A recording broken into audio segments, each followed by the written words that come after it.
2026 City of Harrisburg Zoning Hearing Board meeting. I am Michael O'Connor. I am the solicitor for the board. To my right, we have James Hobbs, board member, and on the screen, we have Claude Phipps. And he's going to be participating at least on one of the applications from before. And possibly all the other applications. We will be asking applicants whether they are okay with Mr. Phipps participating by Zoom with Mr. Hobbs, and if not, then the board has previously authorized that the cases can be determined by a single member of the board. So the applicants will have that opportunity. I will ask them before each application. So we also have a court reporter here to my left. That is because the zoning hearing board is more formal than the planning commission. The court reporter is taking down everything that is said. All witnesses are going to be sworn in. So there'll be a transcript in case anybody, if there's any appeal to the Court of Common Pleas of Dauphin County. Also, members of the audience will also have an opportunity to speak if they live close to the property and are impacted different than, regular citizens of Harrisburg. They can participate two ways. They can offer a public comment at the end of the application before the board decides the case, before they deliberate and decide, or they can participate as a party if they qualify. And we'll get into that, obviously, if need be, but as a party, they can question witnesses, cross-examine witnesses. They can present their own witnesses, their own testimony, documents, evidence on their own behalf. So that is another opportunity. So with that, we have 4 continued cases, and I'm going to go through them individually, and then we'll vote on all 4 of them. First is we have application 2643, 1544 Walnut Street. And as Exhibit B1, we have an email from Friday, July 17, 2026 by counsel from Johnson, Duffy, Stewart, and Widener, requesting a continuance on behalf of their client, which is Angel Cruz. So we have B1 for that. And that is a request for a continuance to the August 17 zoning hearing board meeting. Next, we have application 2646, 324 South 14th Street. Application filed by Christopher De Jesus Torres. And we received the Planning Bureau received an email this morning by Mr. Torres requesting a continuance to the August 17 zoning hearing board meeting. And we marked 4-7. Same applicant as the prior one, Christopher Torres, 326 South 14th Street. And we have an email from Mr. Torres from this morning to the Planning Bureau requesting a continuance of case 2647 to the August 17 zoning hearing board meeting. Mark that email B1. That's 2647. And then finally, application 2648, and that is 39 South Summit Street. Applicant is Christopher De Jesus Torres, and requesting a continuance to the August meeting. Submitted an email this morning requesting a continuance to August 17. We marked that email as B1. So we have 4 continuances: 2643, 2646, 2647, and 2648. Requests to continue to the August 17 meeting. Is there a motion? Motion. Okay. Is there a second? Second. Okay. All in favor? Aye. Aye. Okay. With that motion granted, those four cases, those four applications are continued to the August 17 meeting. And we start with old business 2628. That is, okay. Yep, you were in the right spot. Yes. So that is, what is your name, sir? My name is Aria Karmazin. Okay. Okay. Application for the properties 1854 and 1860 Walnut Street, correct? Correct. Okay. Before we get into marking any, usually what I have is we mark exhibits, read them into the record, and then we start the case. Planning director starts with a summary, and then we go to the applicant, okay? But before we start, in the application for relief that Mr. Karmazin, it listed a Zook Rental LLC as the property owner, and there was, and it was sold to Zook Rentals October, but then there was also a deed selling from Zook Rentals to, I believe it was Mr. Levi, or let me see who it.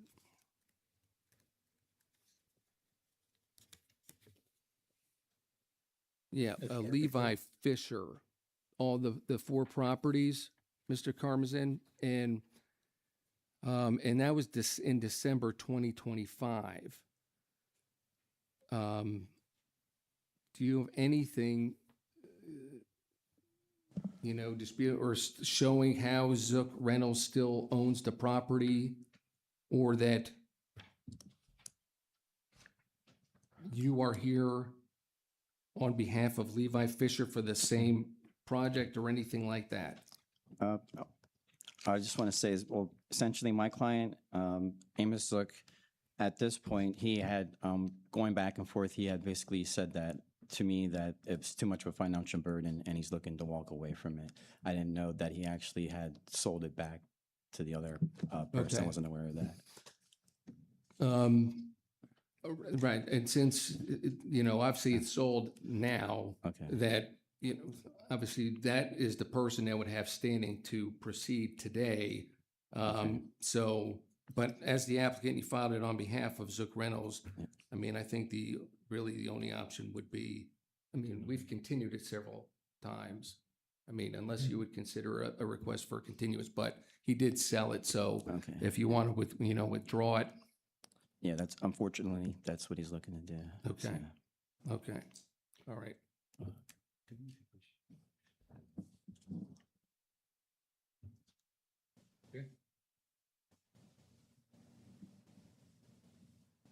So, Mike, But we can do that. Yeah, Yeah, we can do that. this is Claude.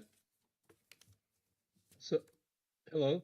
Yeah, go ahead, Claude. Okay, so, yes, so as of tonight, since it's been sold a few times, there's no real cause of action here, correct?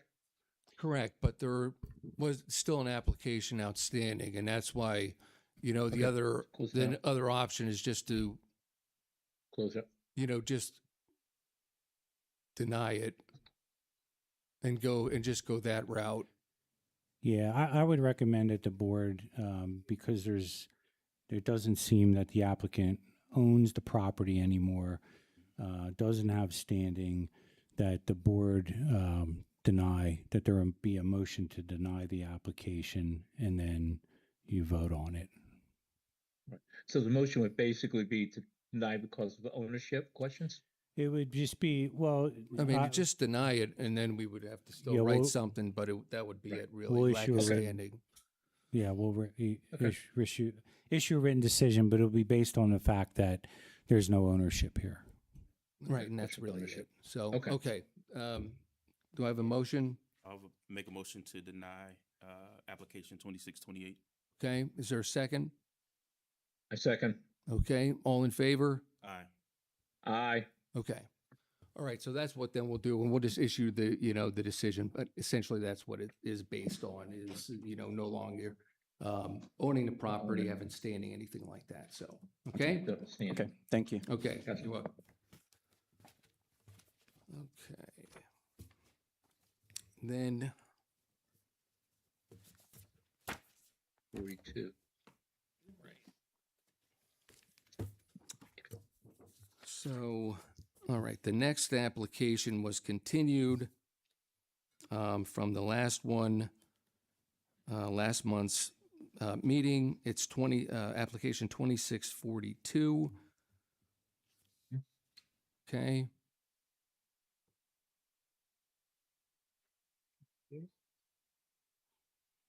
Okay. And who is here with Mr. White? George Fernandez, partner on the project. Okay. Why don't we have the court reporter first swear in Jeffrey Knight, the planning director, City of Harrisburg planning director? I do. Okay. And then swear in the witnesses for the applicant, Mr. Fernandez and Mr. White. Just both raise your right hand. Do you swear to tell the truth? I do. You do. Okay. Okay, so there was testimony obviously at the last hearing concerning this. It was a conversion of the property at 2100 North 3rd Street to a 13-unit affordable housing multi-dwelling use. And also the request involved a use variance for parking lots at 327 and 329 McClay Street.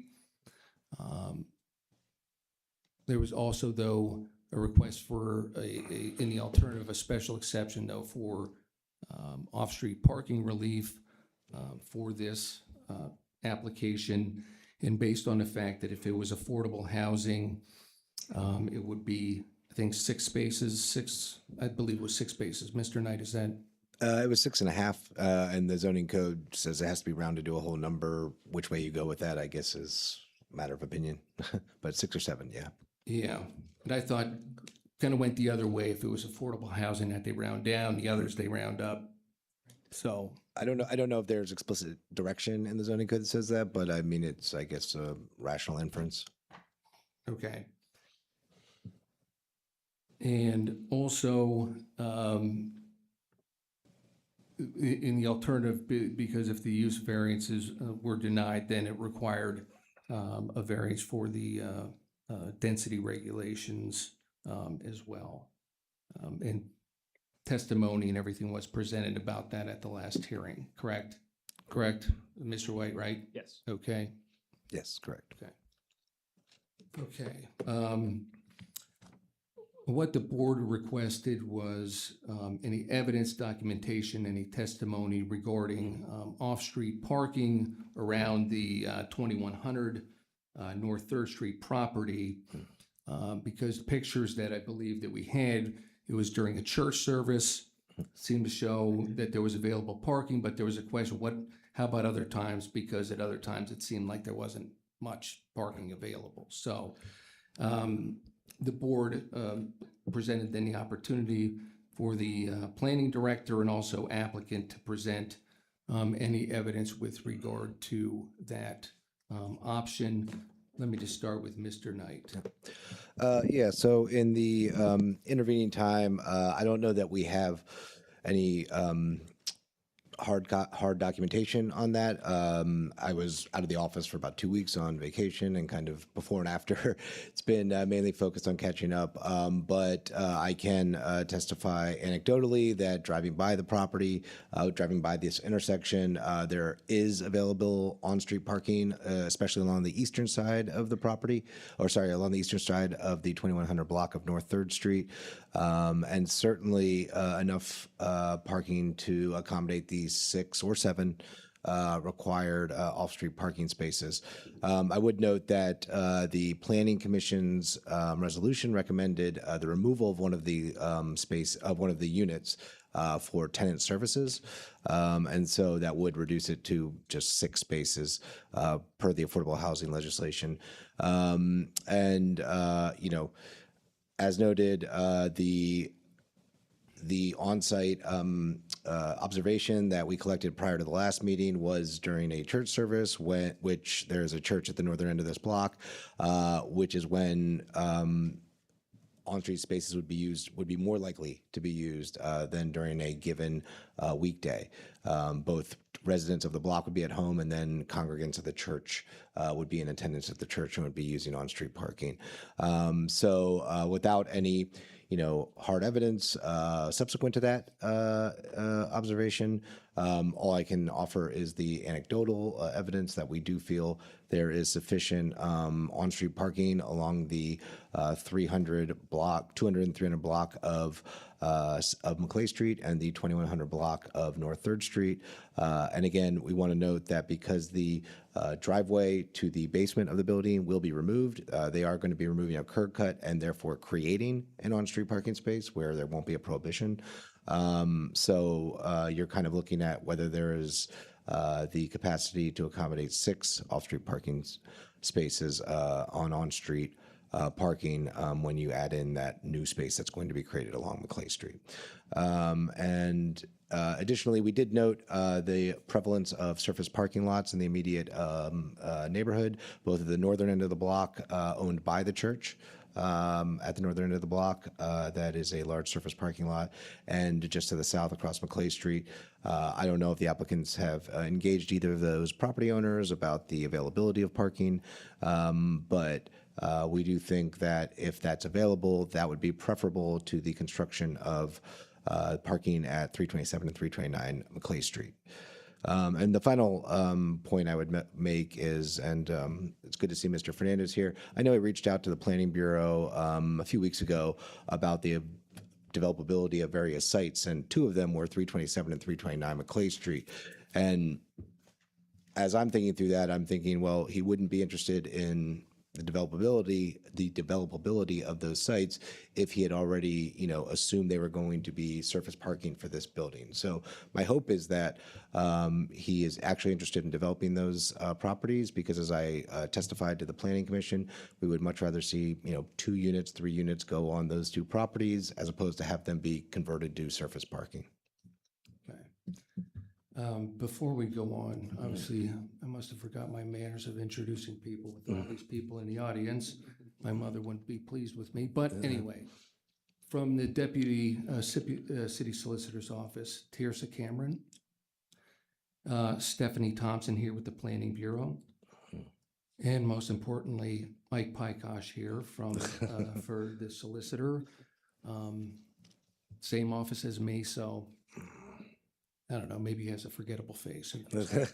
But anyway, all right, with that, how about on behalf of applicant, anything from the last hearing to this hearing? Yes, I did bring some photographic evidence that I can share with you of the use of the parking around the building, just per our last discussion. Okay. I can pass that out, but I think I'd like to just run through a couple points. Is that the building has been vacant for so long that we're not even sure how long it's been vacant. I think that most people locally that we've spoken to don't remember a time that it was used. Currently, and actually there's been new development of a convenience store, but all of the structures in this quadrant right here and on this this corner are vacant. So I think that right now, what would be able to be demonstrated in terms of use of parking is extremely low, because we're dealing with a lot of blight and vacancy. And then this building will soon be developed into 12 occupied units, 13 total units as we've discussed. So I think that even despite all that vacancy, I'm going to show evidence that most of the days that we were there, that there was parking around the building. Okay. So I think that in the Planning Commission and in our last zoning hearing board too, that we discussed that it is, and I think this is part of the record, that it is highly unlikely that the Maclay Street lots will ever be developed into housing. And if they are developed into housing, it'll probably be a very long time and will be a very low unit count. Now, currently, what they are is undeveloped illegal parking.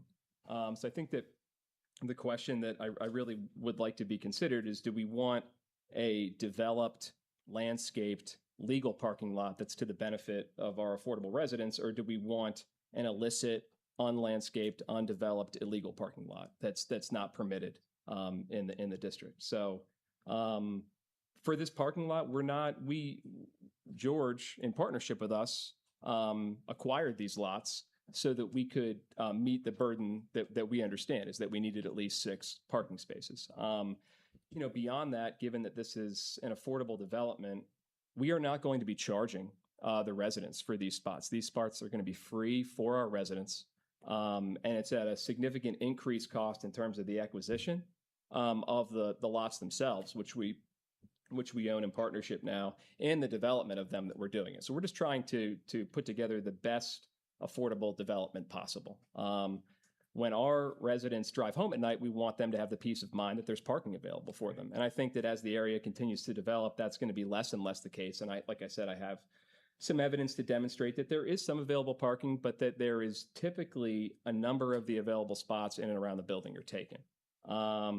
So we, and I also just, separate from the parking, and I think we're getting a little, I want to just stress that we are very interested in preserving the 13-unit design, but I just want to reiterate, because I think it's a little confusing, that unit I, that studio unit, and George is going to speak to that, is for supportive services. That's going to be part of the service that we provide to the residents, where we're not going to have that be a lease space that is occupied long-term. It's going to be a space that's going to be an office and a flex space that's going to be for services to the benefit of the residents, and George is going to be able to touch base on why that's critical. And I would also just, I think I said this in our last meeting, but that there was some question about the need to have the current design, and that we have 2 studios and 10 one-bedroom units, I believe, that are going to be occupied. I think that we oftentimes we love to have larger units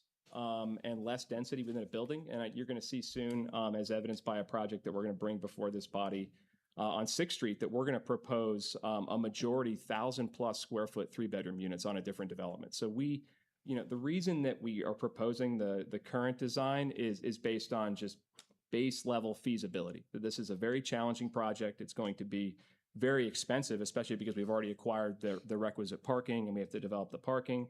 But that when we design, we're trying to get to a base level of feasibility. And even with these units, we're going to have to raise millions of dollars to cover over 50% of the cost of the project, because we're only going to be able to get a loan for about half of the cost of the project based on the income, given that it's going to be 60 to 80% of AMI that's going to be in place once the building is stabilized. So I wanted to just touch on those points. I can give you these pictures right now at different times, and then George can speak a little bit more to.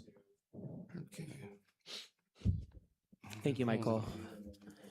It's been quite some time for me that I've presented in front of the zoning hearing board. I want Okay, to. hold on one second here. So we had Sure.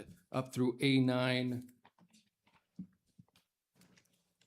the exhibits, Oh, and we this can is- use those or no? This is Claude unfortunately won't be able to. This is new evidence that since the hearing that we went there at different times, different dates, and different times of the day. Okay. Right, and I just wanted to, though, at least mark them, Oh, yeah.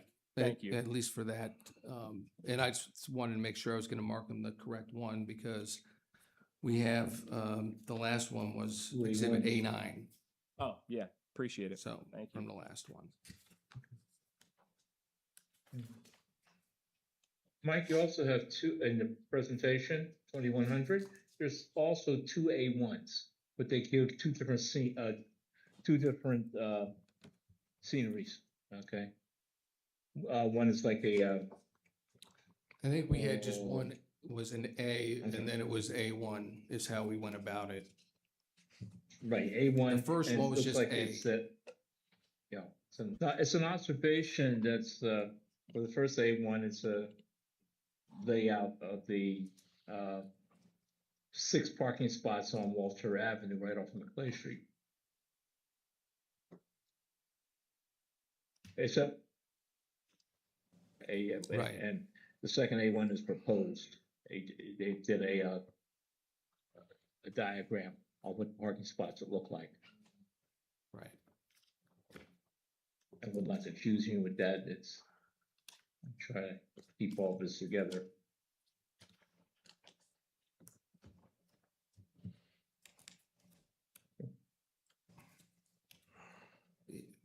Claude, the first one is marked A1. They actually then redid it and said it's A. Then there's A1. I Okay. think. That's how they did it. Okay, From 2100, Yes. right, okay. Yeah. Right, North Third, okay. Yeah, and we don't. And you list them like Monday afternoon, Yeah. Tuesday morning.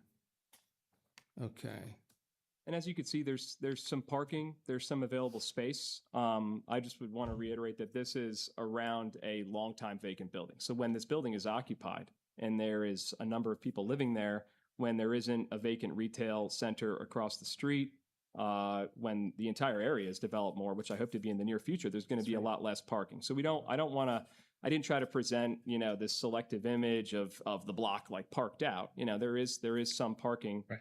But I think that that's going to be less and less the case, as I'm excited to say that as the area develops, and that I think that we really we want to provide a peace of mind again for our residents, that when you're driving home at night, you're not going to have to wonder, am I going to be able to park safely? Am I going to be able to park close to my home? And I think, beyond that, the original intent was that was what we understood via the ordinance that we had to provide, that this, that we needed to provide parking spaces if we were going to increase density in a building in medium density residential. So I think that, and again, I would just reiterate again, it's currently being used as parking. It's an illegal parking lot that is Right. undeveloped and unkempt and unlandscaped. So we really want to provide something nicer, and something that I really believe that our residents are going to appreciate for free. We have zero profit motive to do this. Like this parking is going to be provided for free to our residents in perpetuity.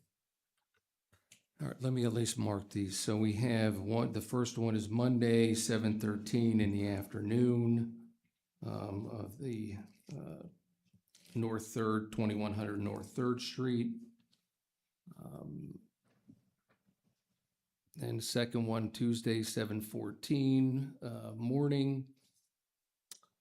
Same photo, looks like it's closer. Hold on. I'm not sure what angle this one is to the one on Tuesday. That is on the McClay Street side of the building. So that would be on the southern elevation, I'd say, on the McClay Street side. Separate. All right, so the first one then we'll have is A10, which is the Monday 7:13 one. 7:14, the Tuesday morning one, A11. Okay, then the third one, Tuesday 7:14 in the evening. That is of the 2100 North 3rd Street. Okay, A12.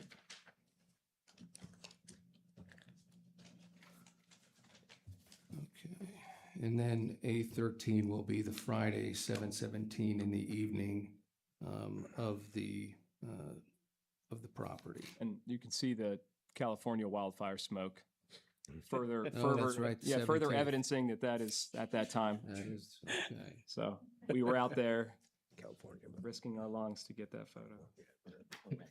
Canada. Yeah. Okay, Mr. Fernandez, did you want to add something? Sure, absolutely. It's been quite some time that I've been in front of the zoning hearing board, so thank you all so much for having me tonight. Just as a reminder that I'm the founder and CEO of Fernandez Realty Affordable Homes. We completed last April Sycamore Homes, a $4.9 million project in the city of Harrisburg with 23 units at 1400 Sycamore Street. Our second active project right now in partnership with Latino Connection Foundation is 1001 North 18th Street that you also approved at the zoning hearing board, which is Woodward Lofts, a $19.5 million project for 48 units for seniors at the corner of North 18th Street and Her. It is no secret that as a minority developer, I'm extremely committed to the regional economic development of this community. In this partnership with Brenneman Properties, we are interested in taking a building that's been empty for a little over 40 plus years that hasn't been able to be developed. It is no secret that in affordable housing, most people believe that people don't need parking because they don't have a car. These people are looking to better their lives. They're looking for a part-time job. They're looking to be able to learn how to drive.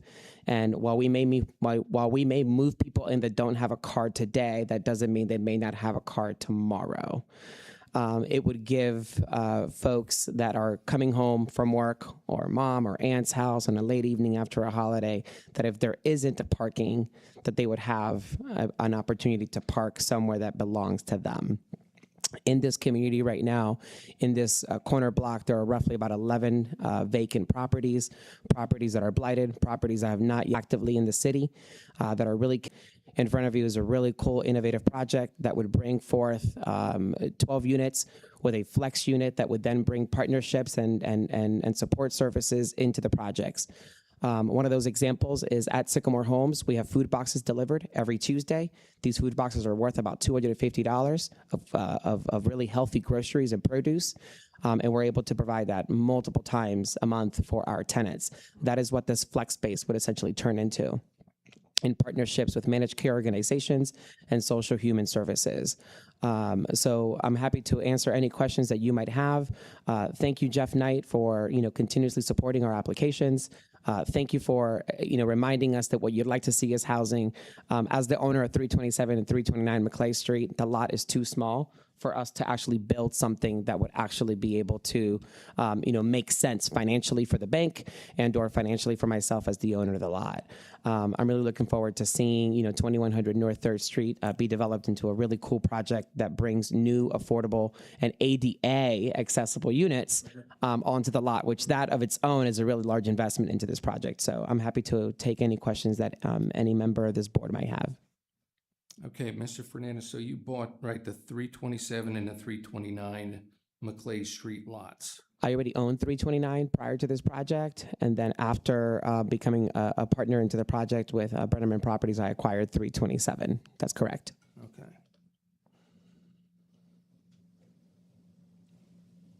All right, so how long have you owned 329? Approximately almost a year now. Okay.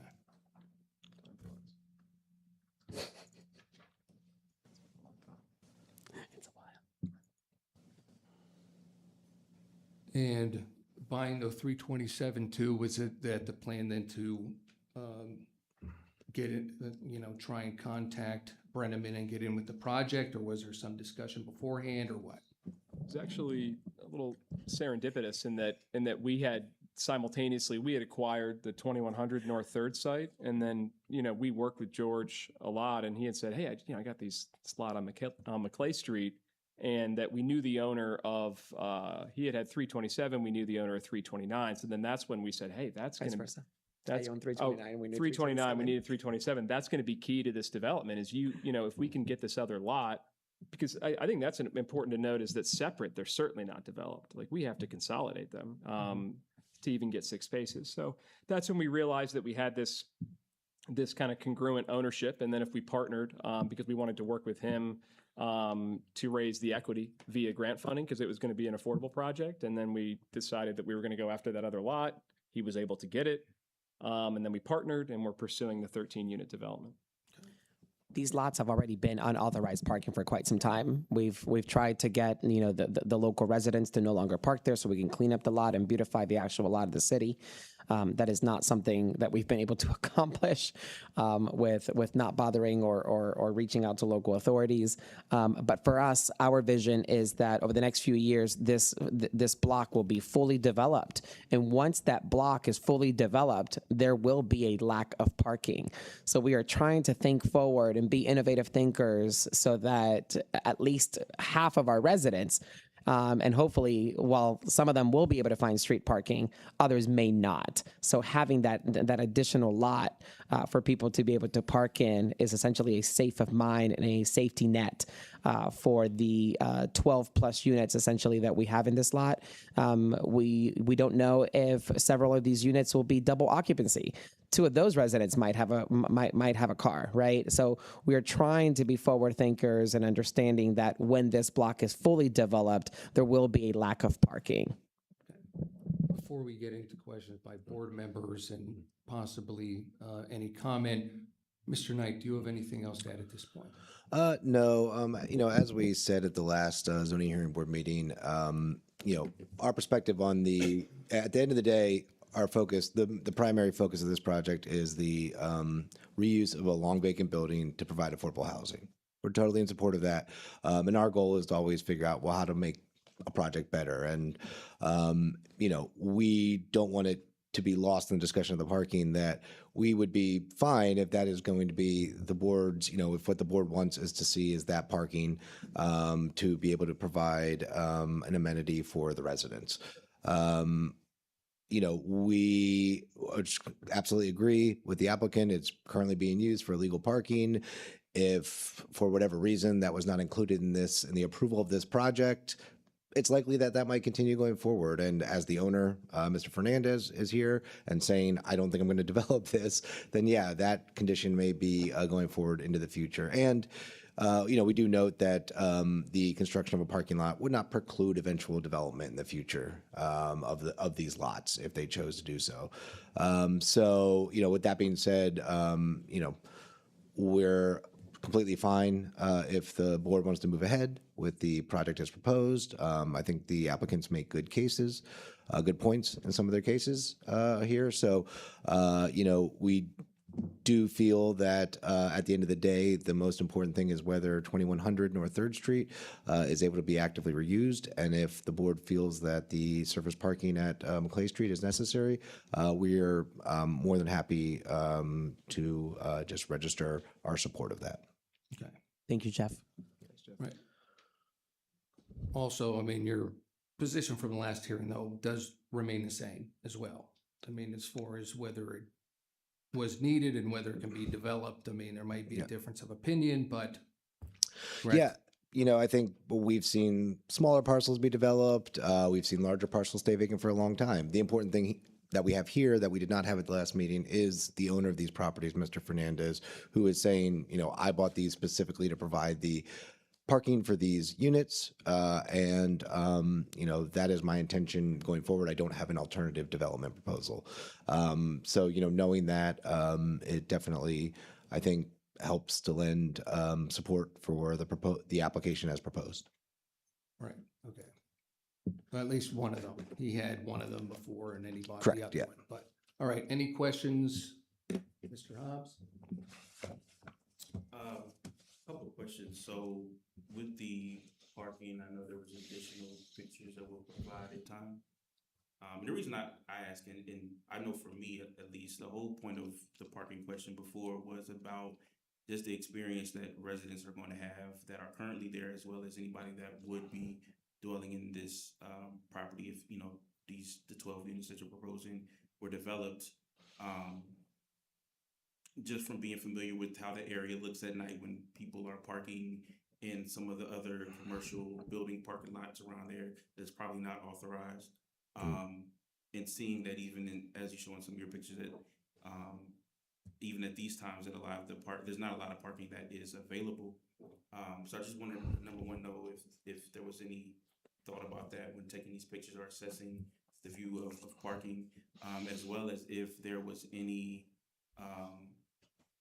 communication or attempt to communicate. And I think someone mentioned this earlier about some of the surrounding parking lots that seem to be open or have a lot of capacity open most of the day, which I think one was at the church that you pointed out that's at the other end of that block. And I think there was one more that was mentioned as well. So I just wanted to know if there was any effort to communicate and try to coordinate any type of parking situation with either of those lots, as well as what I said about the nighttime. Thank you, Member Hobbs. My husband and I owned La Karma, the local bar here in downtown Harrisburg, right on 3rd Street. So very often we have to drop off and, give a ride to some of our colleagues, towards Uptown. And the way we go up 3rd Street is literally towards this project. While there hasn't been a direct attempt to solidify, parking opportunities with the other empty lots, we understand that the risk management from an insurance perspective with, establishing those types of partnerships are much greater than the actual partnership themselves. We own 271 Brick Street right behind, Karma, and very often we're approached for, free parking in the evening and things like that. And we've done it for events and things like that, but to have a long-term partnership with community organizations, nonprofits, to park on our parking lot, we then have to carry the risk and mitigation. And I should say that as my insurance person is in this room tonight, that we do not allow those types of partnerships for that risk and mitigation perspective. So because I don't allow it on my lot, I would not ask of that type of partnership on other, nonprofit lots, to kind of mitigate and kind of run that risk on behalf of a project that I happen to be the co-owner on. So I wanted to just be honest with you up front. For us, it's looking at the opportunity that when 4, 5, 10 years from now, when this entire block, and hopefully less, I say 10, exaggerating, I can't wait to see that old Rite Aid building be fully occupied. When that building is fully occupied, that illegal parking is going to end, all right? And guess where those people are going to park? On the street, where you're seeing the parking spots available now. So for us, just a worst case scenario, that project is fully then developed. People can't park there in the evening. It's closed off or it's roped off. Like other multiple, commercial projects are roped off in the evening here in the city. Again, to mitigate that insurance risk, those tenants are then going to have to park on the street. And what happens if our 12 units has multiple people occupancy, and where do they get to park? So we're hopeful that you understand our point of view. Thank you, Jeff, for understanding, that the cost of development has increased tremendously. So smaller lots in the city have been developed in the past. It is very hard to get a project on such a small lot that doesn't cost more than what the actual rent roll would be able to come in to cover the cost of the production and the management and the building of that size of a lot. The best use, in our opinion, for this project is what we have in front of you today. And we're very proud for the product that we're presenting to you as a 100% affordable housing solution project in that block, 1.5 block away from the governor's mansion. Anything you want to add, Michael? Yeah, I think George makes a good point. I mean, I think that from the beginning that we wanted title to the parking for our residents to ensure it on a long-term basis. And George is a little bit more informed in terms of some of the pitfalls of agreements, but I understood in one sense that once we met about it, that it would be phenomenal to have title to the parking that was going to be to the benefit of our residents. And I think that also just wanted to add, I think we're talking a lot about parking because that was one of the the points that we were asked to come back about. But I do also want to focus too and stress that our current design relates to project feasibility. Whether it be the supportive services space or the other 12 units, that we feel that is the bare minimum design to be able to do this project. So I know that the parking is really important, but I also just would like to reiterate that we're coming back, not yet voted on or approved for the entire project. So just wanted to center on how important it is to us to be able to do this project to preserve the current design, and that with that current design we still face a massive fundraising hurdle in terms of the grant money that's going to be required to complete the project. Mr. Knight, so this application has both variance and special exception components to it. The variance component that's for the 327 and 329? The variance is for both the density of 2100 North 3rd Street as well as the use of 327 and 329 Clay Street as accessory parking. So, but it's a dimensional variance for the density, and it's a use variance for the parking on 327 and 329. Correct. Okay.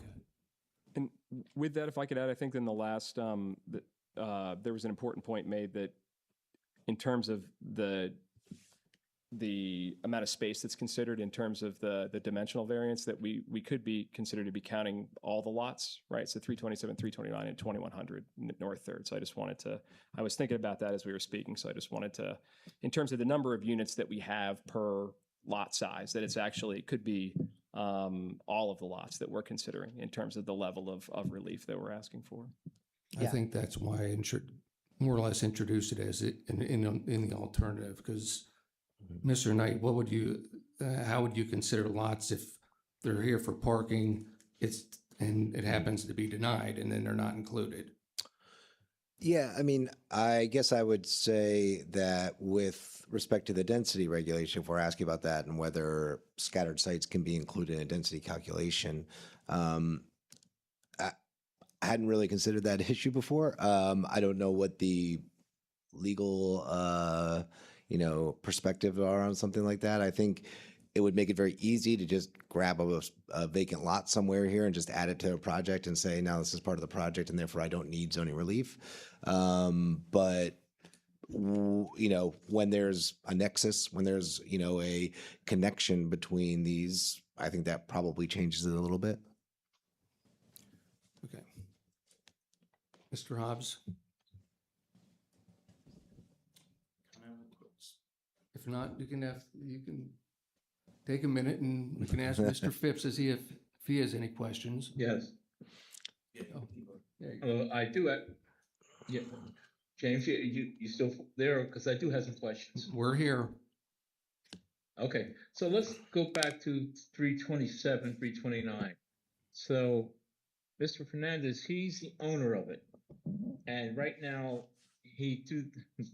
forget the language, he threw this as a sweetener to the 2100 North 3rd Street deal so that they would be able to address their parking issues. But I've heard it said multiple times that this area is going to be developed. And I've actually been up down McClay Street, and I can see where it used to be a laundromat across the street. They're developing that out. That's right. What would happen in the future? That lot it's illegally parked, legal parking on it. What would happen if we grant that as a parking lot, and he comes back and says, well, you know what? I want to build some housing on there. Small housing on there. You say, and you said that you probably wouldn't, but it could happen in the next 5 to 10 years, correct? I mean, it could happen. That is correct, Mr. Phibbs. The 2100 North project has been what it's like today. It's been empty for 40 years. 2100 North 3rd Street used to be a funeral home. It's been nothing for 40 years. Those two lots that I now own, 327 and 329, they've been empty for approximately, Jeff, please correct me, 16 to 17 years. They could have also been housing 16, 15, 14 years ago when it was much cheaper to build housing before, Mr. Phibbs. It is a little more expensive nowadays to be able to build housing, let alone let it be affordable. I understand. And to answer your question, 30, 35 years ago, it was housing there. Now you have illegal parking on that. If that does get included into the proposal, 2100 proposal, how will you guarantee the illegal parking won't continue? And what will you use for enforcement? I think that it'll be fully developed, including private property and tow signs. It'll also be professionally managed.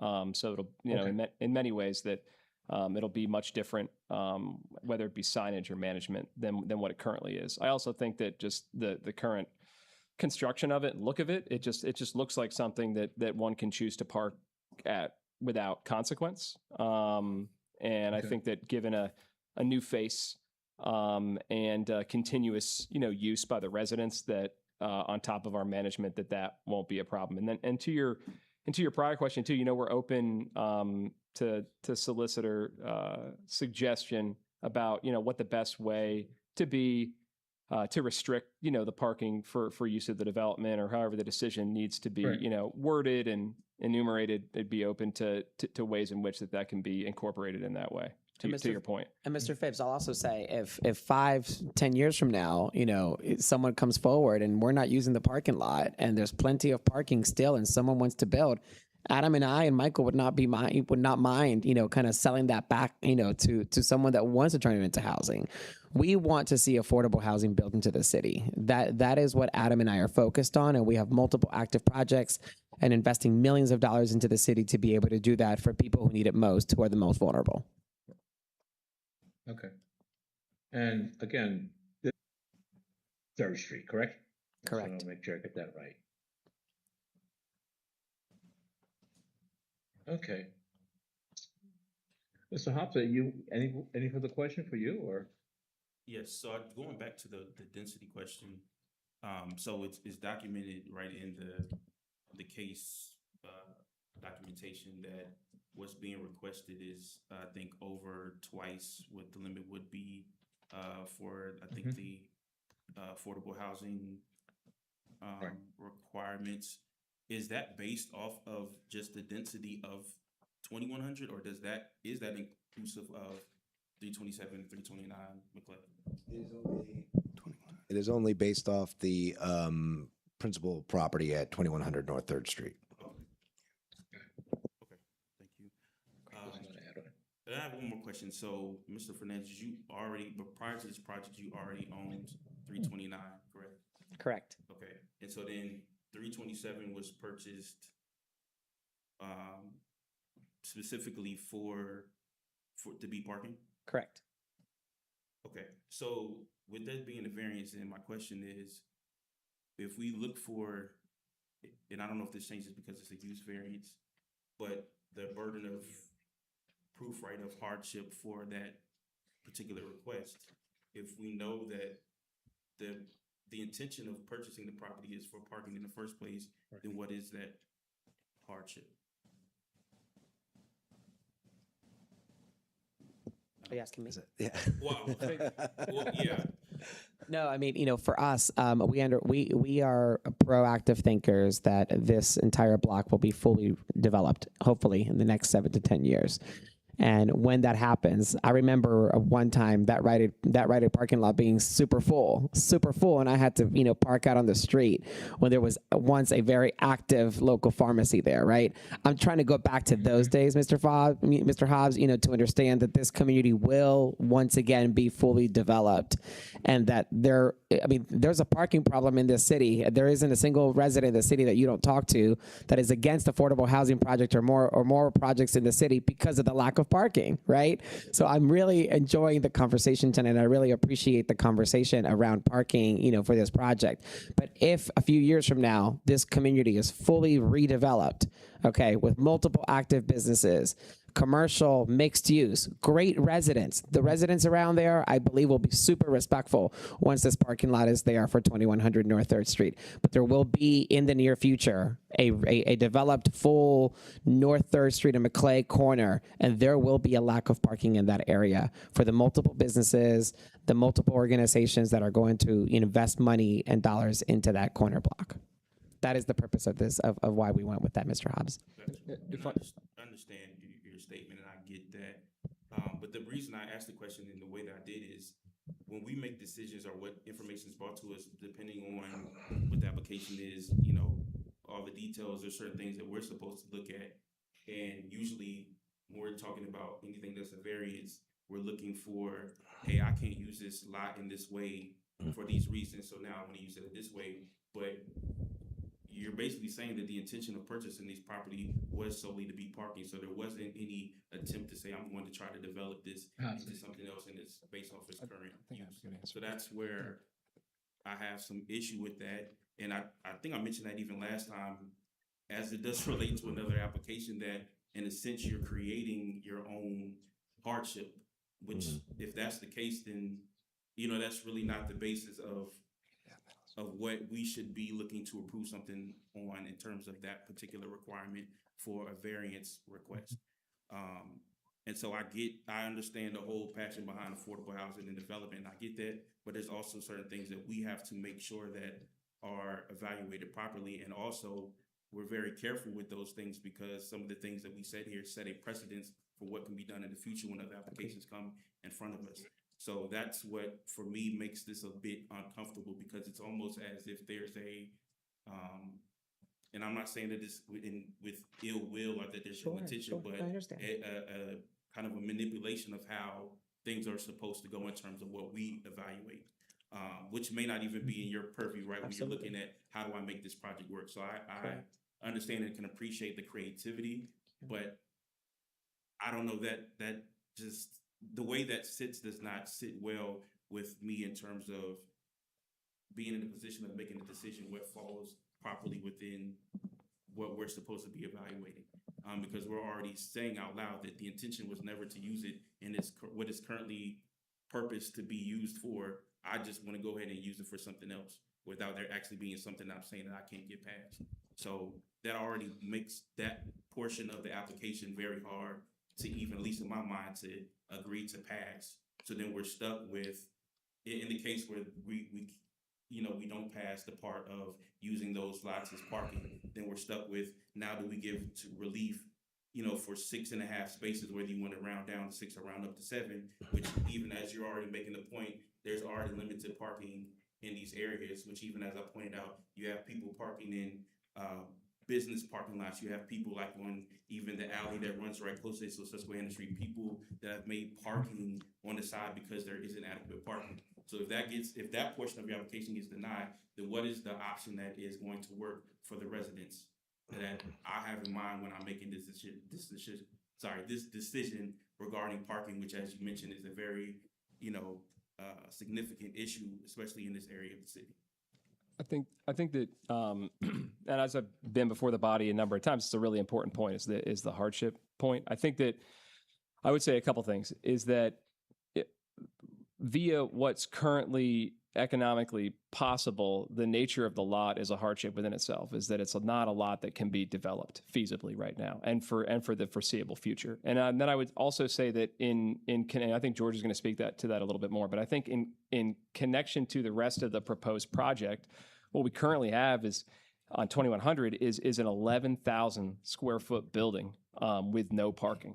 So I think that, when we were envisioning, like you said, and trying to be creative and figure out how to do this, is we knew we had a building of a size that was going to be much greater in density than what's allowed. But we knew that we had 0 parking on site to contribute. So I think the hardship, is in combination. And then I would also say that I think that, and this would be a different task, that in this corridor, many of the adjacent parcels to 2100 are commercial neighborhood, right? So I think that there is a character to this corridor that actually has like a different standard in terms of parking. So I think, just to reiterate, I think that the 327, 329 McClay the hardship is inherent, and that we cannot, it's not developable right now. Economically, the cost to build, the demand, for that, if somebody could do it, I'm not, really sure if we could provide the parking if we could build a structure there, because if we built something and if it was proffered as like a multifamily structure, then we wouldn't have the parking. So I think George can, and then I think also just the uniqueness of 2100 and how large of a building it is in medium density residential with no parking, that we're just in a very unfortunate situation, like across the board. I really appreciate your point of view, Mr. Hobbs. Thank you so much. That was wonderful. And I agree with you, actually, right? So, for us, we purchased 329 in the hopes that in the near future, we could acquire adjacent properties, to that block, and hopefully remodel or, let's just say multiple of those homeowners, ultimately gave up those properties, that we could come after those properties and build our next Sycamore Homes, essentially, which is, a beautiful project, at 1400 Sycamore Street. And that was clearly prevalent to us right after we purchased that lot, that building there would be just unaffordable, okay? And that we're going to sit on this lot empty for quite some time before the other 6 homeowners on that same block going upwards, towards Cameron, it's going to take quite some time.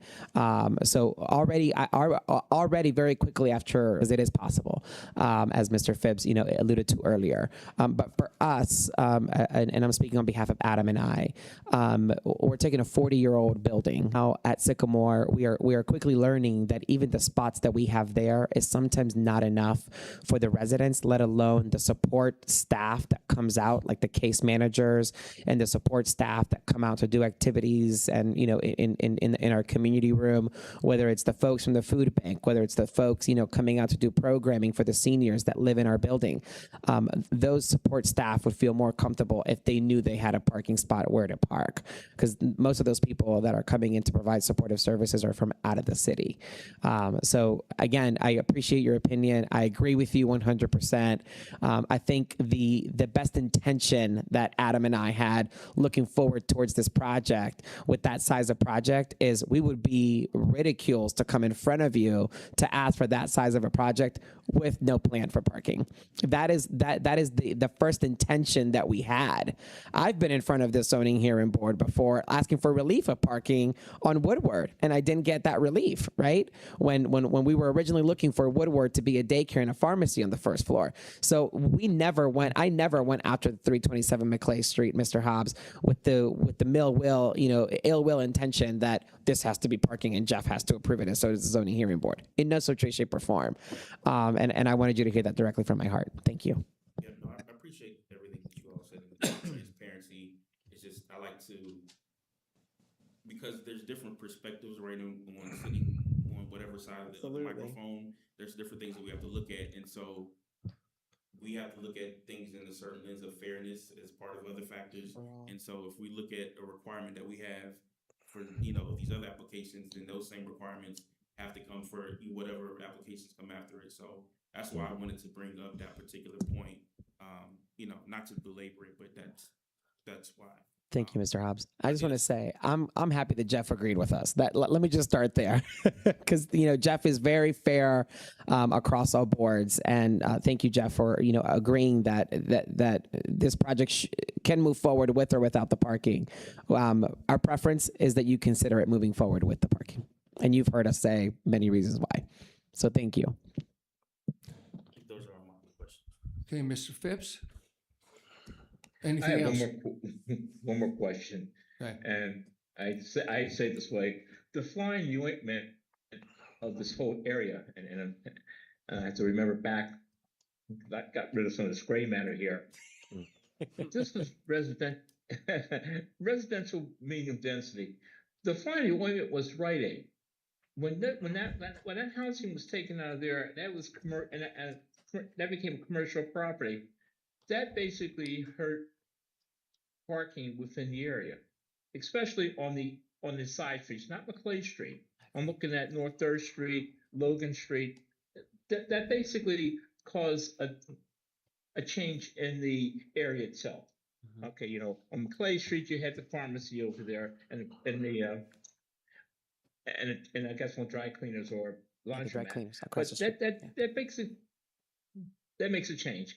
When 2100 was a funeral home, that made a change. Okay, they've been there, but as the area has evolved, the parking has become the thing that's been the linchpin, or the flying ointment. Yeah. Okay, so again, I understand that the 327, 329 was a way of not getting around the ordinance per se, but complemented to a point where 2100 becomes feasible. It's not feasible changing the densities by basically saying use less units, because now the project becomes non-tenable. Correct? Correct. Right. If you drop it down to 9 units or something, you reconfigure it, but the cost of reconfiguration, it becomes a non-viable project. Correct? Correct. Correct. Okay. The amount of funds that we would need to holding units as affordable, of course, because the idea isn't to have market-based rents that can be as high as possible. So with that restriction in place, that is the goal. If we have less units, the burden to raise funds becomes greater and greater and greater, and the project is no longer feasible. So the way that we designed it is to a degree that given the available sources for affordable housing funding, that we feel like that, okay, like this is going to be a heavy lift to raise this much money, over $1 million, but we think that we can do it. So any further, takeaway from the density and, thus the income related to the project will make it, not feasible. And I appreciate your point historically too about just the nature of the block. And I just think that, what we have here, whether it be the parking lot nature of Maclay or the large size and then plus the commercial use all around, is that I think the burden is that we have, two different sites that don't really fit the zoning and the current, and the character Correct. as the area has evolved. Right. One thing you do say, and you've used this term, affordable housing, and affordable housing, that your financial backing depends on keeping that designation. Okay, your funds they're more readable for the support of this project. But I'm asking you now to think a little bit outside the box. What happens if you say, okay, I'll go with market value, and what type of funds are available to you to basically support this project, to keep it within the confines of the area? I would say that it would be deed restricted. So a lot of the funding sources that's going to be, a part of the nature of title. And then I think George, in terms of the specific sources, would be a little bit more expert to speak to where we're going to look to.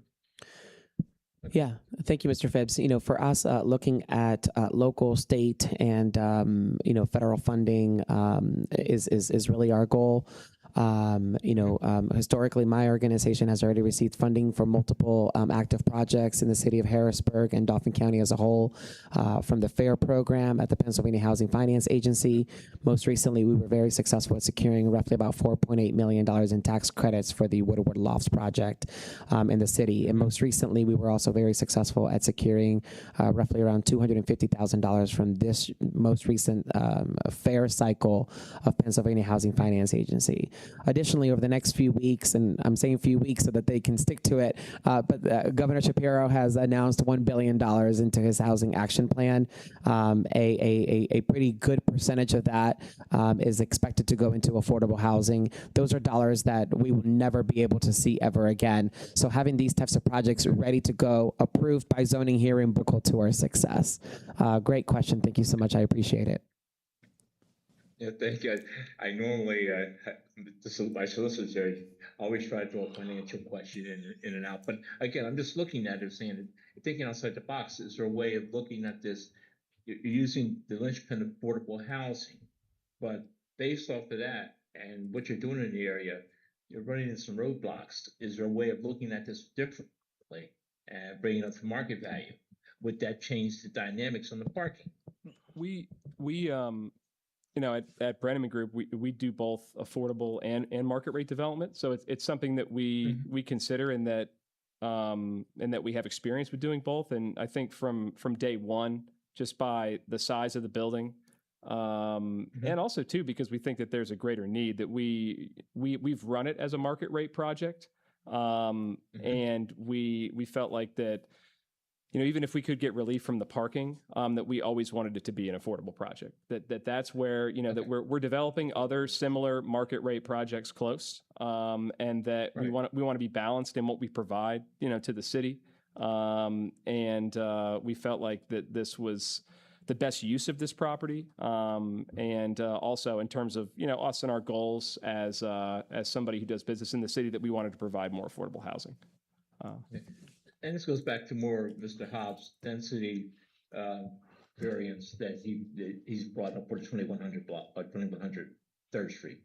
Okay, I'm finished. Thank you. Okay. Thank you. Anybody in the audience that wants to make any comment? I'll start over on the right. Anybody from there? Anybody in the middle? Anybody on the left? Okay, no. Then I think we'll go. You want to deliberate? Take a break? Yes. All right. Mr. Hobbs, yes, I do. I'm going to mute myself. Right. That's what I was going to say. Mute yourself and we'll give you a call. Yeah. Yeah. We'll give you a call then, okay?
Okay, Mr. Phipps, did you?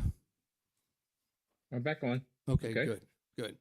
So, Oh, okay, so with regard to application 2642. Yes, 2642, do I have a motion? Yes, for application 2642, for application 2642, for 2100 North 3rd Street, I make a motion to deny applicant's request for special exception for a multifamily dwelling and for off-street parking, as well as the dimensional variance relative to the density, and to deny the variances relative to 327 and 329 McClay Street. Is there a second? I second. Okay. All in favor? Aye. Aye. Okay. All right, that's the decision. And a written decision will be sent to the applicant within 45 days. Got it? Gotcha. Okay. Thank you, All gentlemen. right.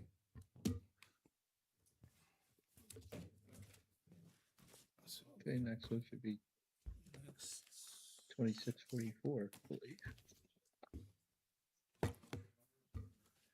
Next is application 2644. Gotcha. That's 1210 Green Street. Yes. Okay, and it is a special exception to establish a coffee roasting facility, which is a use not specifically prohibited by the zoning ordinance. Right. And I will read in the exhibits and then turn it over to the planning director for a summary of the application. So we start with Exhibit B1, proof of publication, Patriot News, July 5 and July 12, 2026. B2 is a letter sent from the planning director to the applicant notifying of tonight's hearing. B3, hearing notice posting on the property on June 24, 2026. B4, notification letter sent to neighbors and certificate of mailing.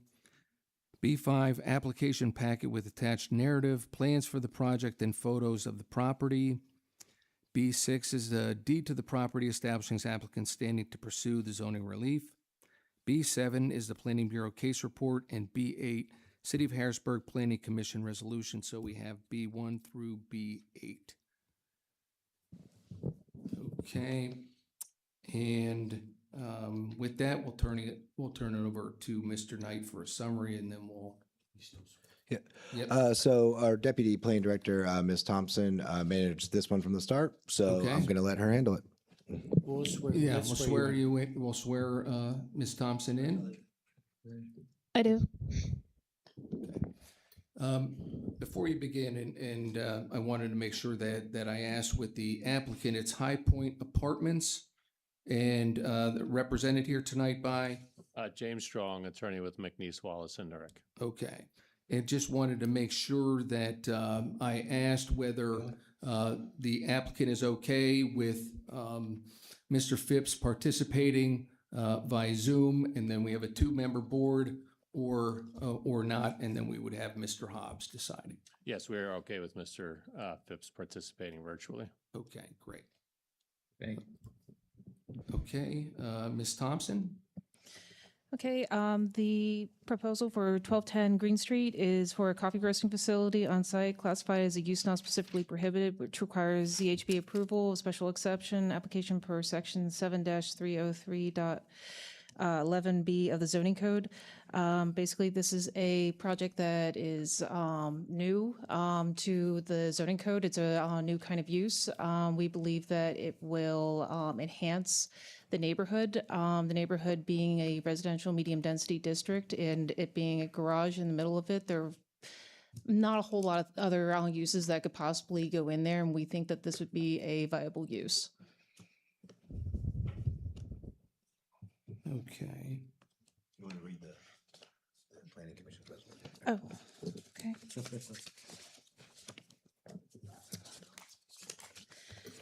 The resolution that the Plan Commission came to was they approved the request for the following reasons. The proposed development will activate an existing vacant building with a viable use that will preserve the historic character of the neighborhood, and the proposed coffee roasting facility use will be compatible with the surrounding development, as it will be low traffic and subdued in activity, and thus the proposed use should not have any adverse impact on the neighborhood. Okay. Ms. Thompson, did you prepare the Planning Bureau case report? I did. Okay. And do you adopt what's in there as your testimony here tonight? I do. Okay. Okay. All right. And who was here for the applicant? Good evening. As I mentioned, James Strong, attorney for the applicant. I also have with me Justin Heinley with the applicant, and Andrea Grove with Elementary Coffee. They will be providing testimony in support of the application. I don't know if you want to swear in. Let's both of swear them them at in. one time. Right. First. I do. And then we also do have some folks that are here that are also supportive of the application that will provide public comment, but will not be sworn witnesses. Okay. And who was the other one other than Mr. Heinley? Andrea? Is that what it was? Grove? Okay. With Elementary Coffee. Okay. Okay. Go ahead, Mr. Strong. Good evening. High Point Apartments LLC is the owner of the property located at 1210 Green Street. That property is a developed urban lot located in Midtown, and on that lot is an existing underused or currently vacant building. That building used to be the storage building for the Salvation Army before they relocated. Elementary Coffee is a Harrisburg-based specialty coffee business that wants to relocate a small-scale coffee roasting operation into a portion of the existing building located on the property. The application is a sort of a narrow request for special exception approval under section 7-303.11.b to permit a small coffee roasting facility for Elementary Coffee as a use that is not specifically prohibited, regulated, or otherwise provided for in the zoning code. In other words, if you go and look where a coffee roasting facility is permitted in the city, the zoning code currently does not address that use. So the relief then is a request under section 7-303.11.b to allow a coffee roasting facility as a special exception use. The property itself is located in the city's residential medium density district. And as I mentioned, there is a small building located on the property together with a surface parking, and the building has been vacant for approximately 5 years. The proposed coffee roasting facility does not propose a new building or an expansion of the existing building. The use would be a small scale as opposed to a more large scale or industrial type roasting facility. There is approximately 700 square feet of space within the existing building that would be utilized for the coffee roasting. There would be one regular roaster employee, and then occasional visits by a supervisor or manager to the facility. As I mentioned, the use would be permitted by special exception, which is different than a variance.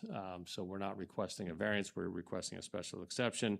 And as was noted by the Planning Department, the Planning Commission has recommended approval of the application.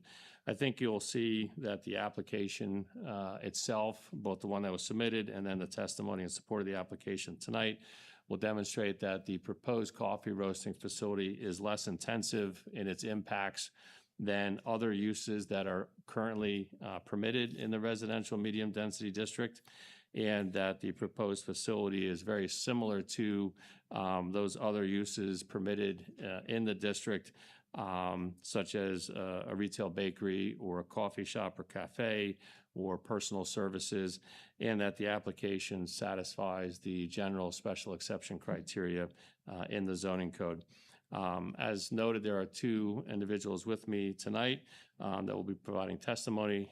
Justin Heinley will describe the property, the existing conditions at the property, the surrounding neighborhood, the access, parking, and those types of matters.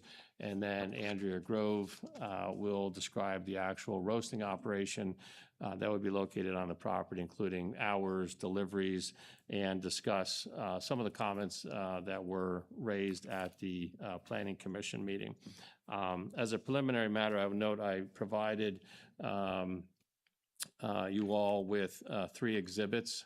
They've been pre-marked as Exhibit A, Exhibit B, and Exhibit C. And for Mr. Phipps's benefit, those 3 exhibits are the same exhibits that are attached to the narrative that was submitted with the application. So as we go through those, you can see those exhibits that are attached to the narrative. Okay, let me just say, so we'll just mark them as what you have them, A, B, and C. A, the aerial image, B, street view images, and C, the conceptual floor plan. Perfect. Okay? Thank you. If there are no questions from me, I'd have Mr. Heinley join me and have him provide some testimony. Okay. Justin, if you want to come sit up here.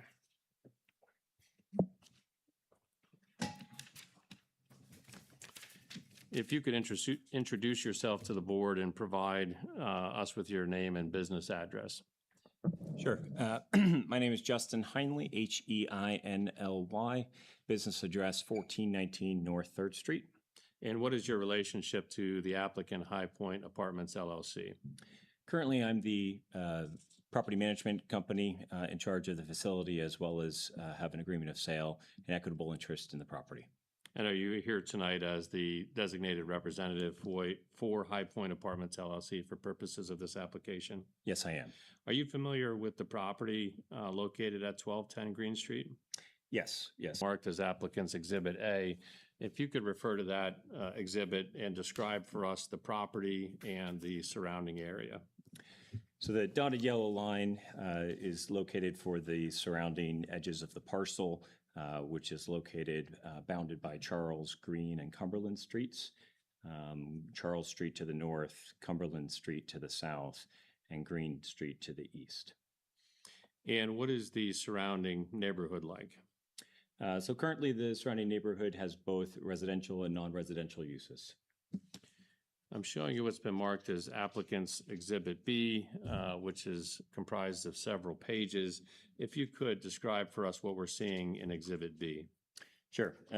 These are multiple pictures from different angles of the facility that was previously outlined in yellow in Exhibit A.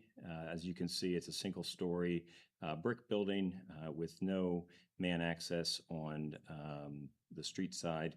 It has 2 doors as well as a garage door located inside of the actual parcel itself that opens up to the garage. And so are the images in Exhibit B just sort of multiple viewpoints of that existing building and the overall property? That is correct. The building itself, could you describe the building for us? Sure. Yeah, it's a single-story brick construction. It was previously used for commercial uses and storage for the Salvation Army. Currently, it's vacant, has not been used in over 5 years. It has a large garage door on the north side and 2 man doors for access on the east side. And the building itself, is it approximately 1,500 square feet? It is. And you mentioned the access to the building. Just again, describe for us how one would. And on the east side, you would have an initial door that would enter, and then followed by a large overhead garage door that would enter into that same space. And how is vehicular access provided to the property? So there is a curb cut on the Cumberland Street side that allows dedicated vehicular access. You can see the picture, the yellow no parking that depicts the area where vehicles would be able to enter and exit through the dedicated means. And does the existing property have parking currently? Yes. Currently, the High Point Apartments used to be the Salvation Army building or complex. Within that complex, there was a total of 41 spaces. 29 of those spaces are located within this parcel.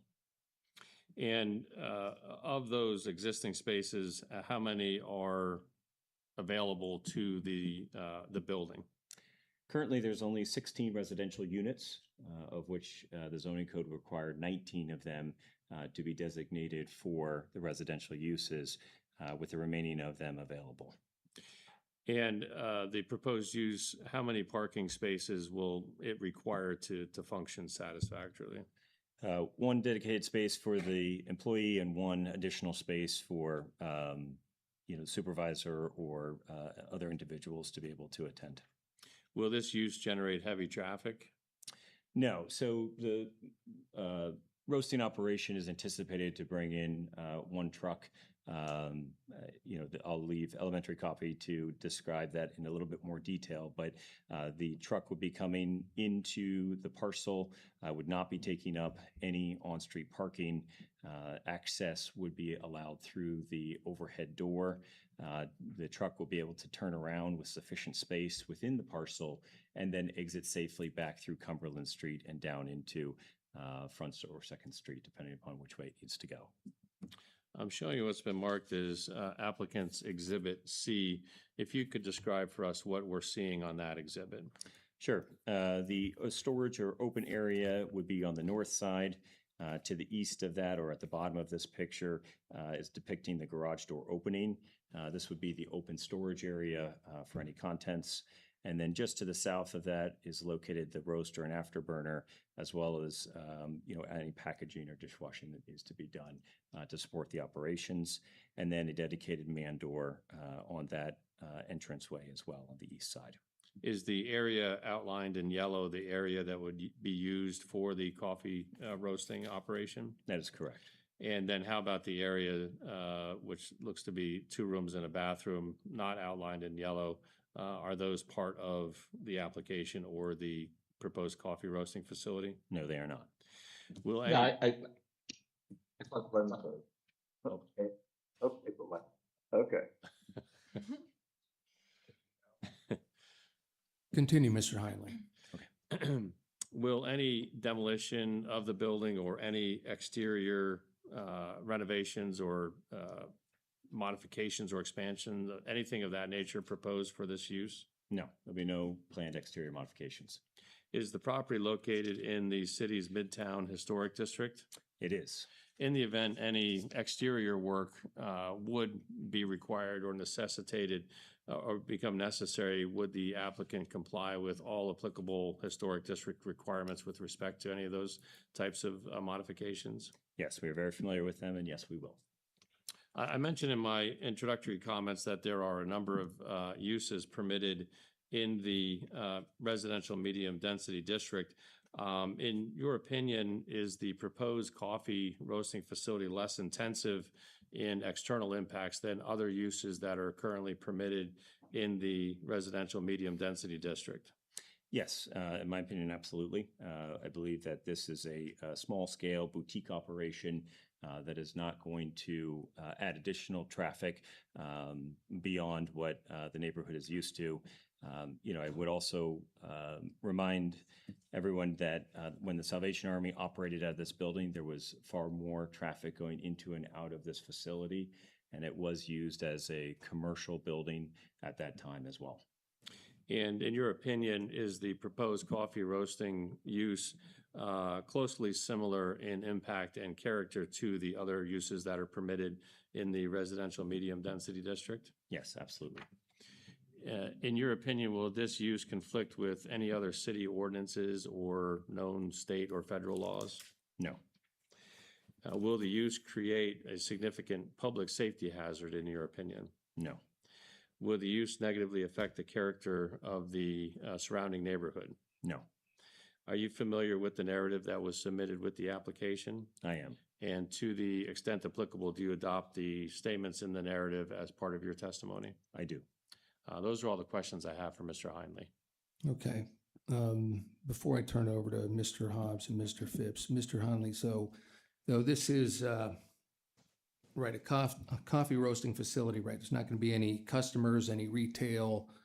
This isn't that type of operation, correct? Correct. And that's why it is less intensive than that type of operation, right? Correct. All right. Okay. Mr. Hobbs, any questions? Good evening. Yes, I do have a few. Well, I guess one main topic that I like to cover in terms of the proposed operation, and I'll be very direct that my questions stem from experience based off of another coffee roasting operation here in the city, connected to a coffee shop here in the city, where there was basically a conversion of a building. It's not exactly similar. It was basically a garage use, but they didn't have this type of lot that you all have here. Kind of changed. For instance, things like being able to smell. I guess maybe brewing was going on and something got out of hand in terms of smoke or heat or something, and there's all this smoke that's coming out the building. To one incident where I thought the back of my home actually was on fire when I came outside because there was all this smoke coming from the back yard area of my home. And even witnessing how they have to do things like, I guess, expand or get more sophisticated, I guess, like exhaust systems, I'm assuming is what they are, I guess, for the capacity of whatever is being done in terms of the brewing operation. So I think my interest is getting more insight on what that looks like, from inception as well as potential area of growth for those things and how they might, affect the surrounding community, especially if there is anything that could be potentially hazardous, or just generally unsafe, especially being that you're directly connected to residential units, right next to the subject property. Just a couple comments. One, if the application were to be approved, we would be bound by the exhibits and testimony that was introduced tonight and the application itself. So the use could not be expanded beyond what was presented to the board tonight. So we wouldn't want you to approve one thing and then have that change over time. We would be limited to what was presented here tonight and in the application. And then secondly, Ms. Grove is going to provide testimony about the actual roasting equipment. And there is an afterburner that is proposed to assist with any odor, as well as a cyclone that is now added to the facility after the discussion at the Planning Commission meeting, again, to address and hopefully eliminate any concerns about impacts from the roasting facility and the any potential for odor. But Ms. Grove will be able to answer those questions. Thank you.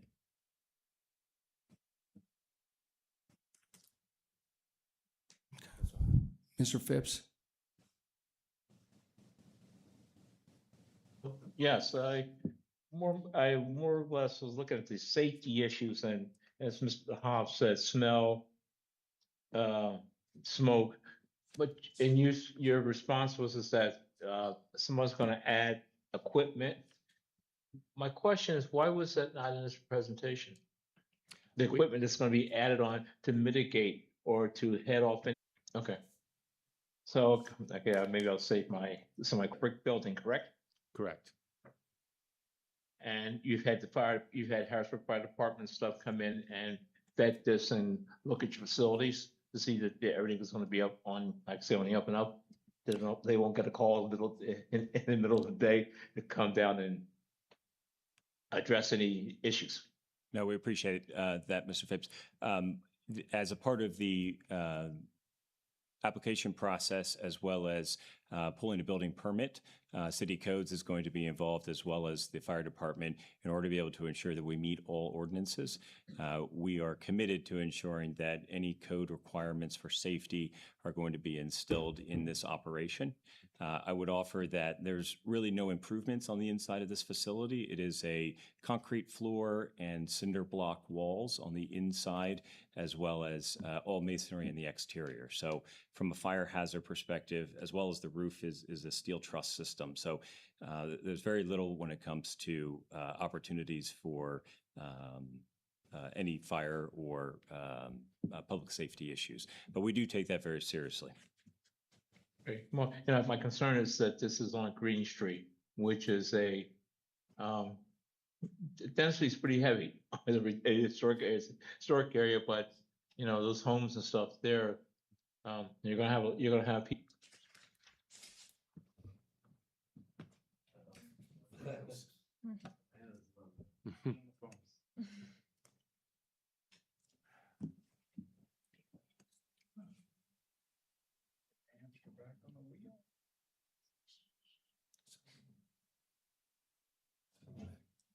no.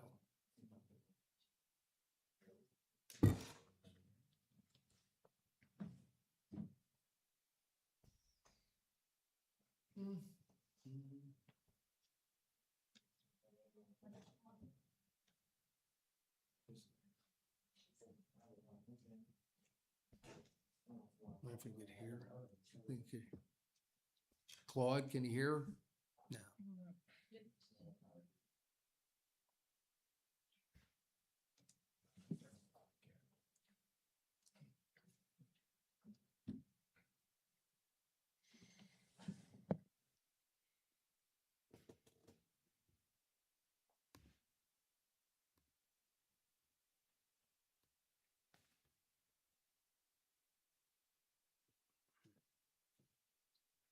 Reboot.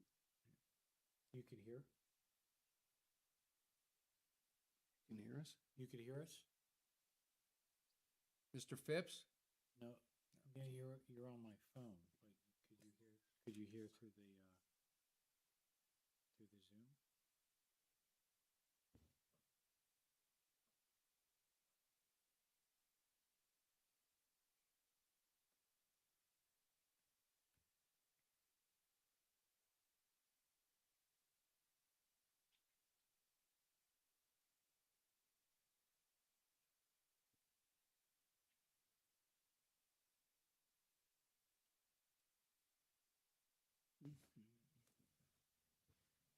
He's reconnecting. Yeah, let's just see if that works. If need be.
Is there something where he said he's in a waiting room again and needs to be let back in? Is there a, no? Wonder if Is there that a- is- Oh, yeah, that laptop. Hang on one Yeah. second.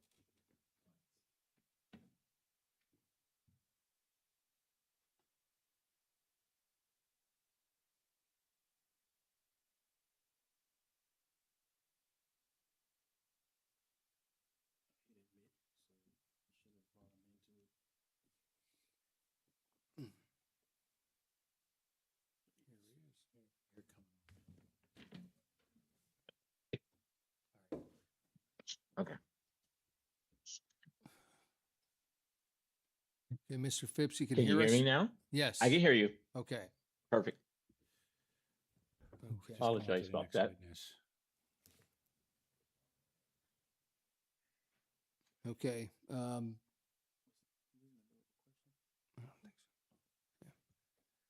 think so. Yeah, I think we left off that she was going to, the second person was going to present Right. regarding the safety issues. Yep. Mhm.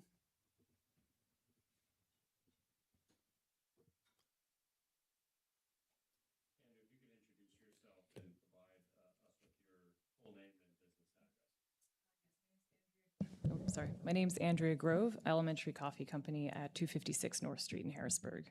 And what is your role with Elementary Coffee? I'm the owner.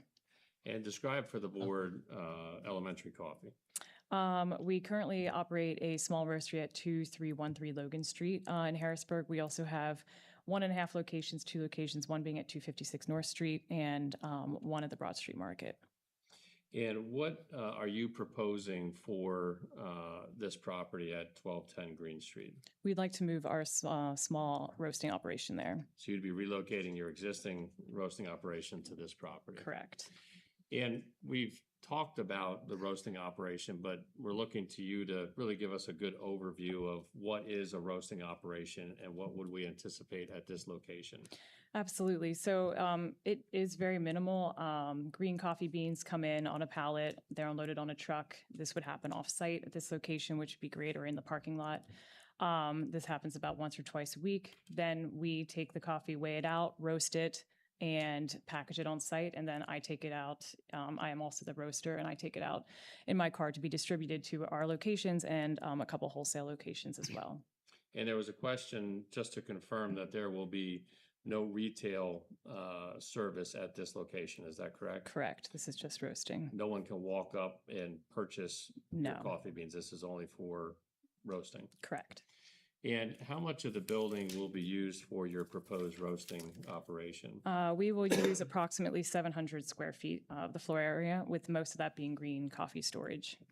And we have before you applicant's Exhibit C, which Mr. Heinley described, the portion of the building that the roasting facility would be using.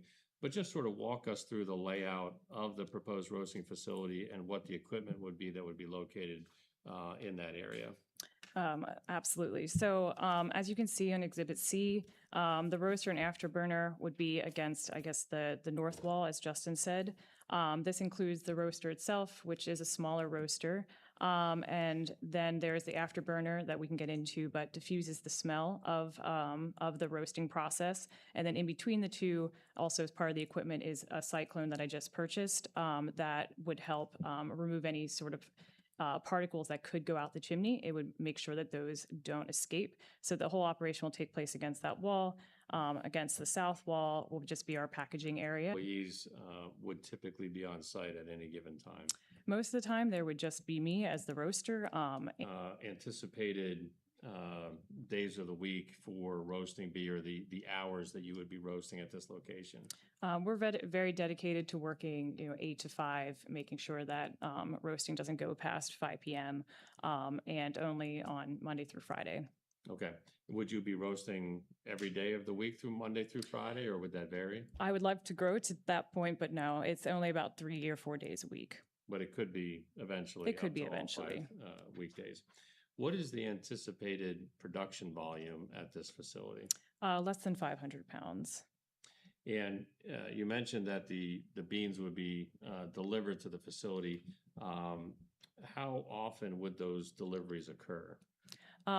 Currently, we're only getting a delivery about once every 2 or 3 weeks. It could be as frequent as once every week. It's a very quick operation in which the box truck comes in, takes it off the lift gate, and we roll it into the facility. So it's quick and painless. And the box gate or the box truck would pull into or onto the property, and then the delivery would be made right outside of the building. Is that where the roll-up door is located? Correct. That's where the delivery would be? Yeah. And you mentioned that the deliveries would be a small box truck. Is that the typical Yes. vehicle that would be used for deliveries? Because it's a city operation, I pay to have a small box truck that would make a minimal impact on the city. And so it's the smallest available to be able to make deliveries within the city. And you mentioned that the coffee beans are delivered on a pallet. Are those pallets stored outside the building or inside the building? They would be stored inside the building. And there was a question, or we've had several questions. One is about the equipment. So the exhibit that was attached to the narrative identifies the afterburner. So I'd like you to describe for us what that afterburner will do. And then you also mentioned the cyclone that you're adding. So I'd like you to talk about that as well, just with the idea of addressing any concern regarding odor outside of the facility. Absolutely. So these roasters are designed to go into small spaces like this. This is what they are created for. But additionally, understanding that a lot of them are located in tight city quarters like this, you can purchase these additional pieces that help really diffuse anything that would be problematic to a neighborhood. So to your point about being able to smell little amps roasting, this afterburner that we already have in place helps to diffuse that smell. But then additionally, the cyclone piece, because I wouldn't want to be a neighbor that would be affected by this either. The cyclone piece is really just to be really reassured that nothing would be escaping through the chimney. It also helps with the things like fire prevention as well, because there's many steps in which before everything goes out the chimney. Is there any expectation that there would be any significant odors caused by the coffee roasting facility outside of the building? You will be able to probably smell things here and there. Most of the smell happens at the end of each roast. Again, most of it will also be diffused by this afterburner, but to say there's no smell at all is, I would be lying to you.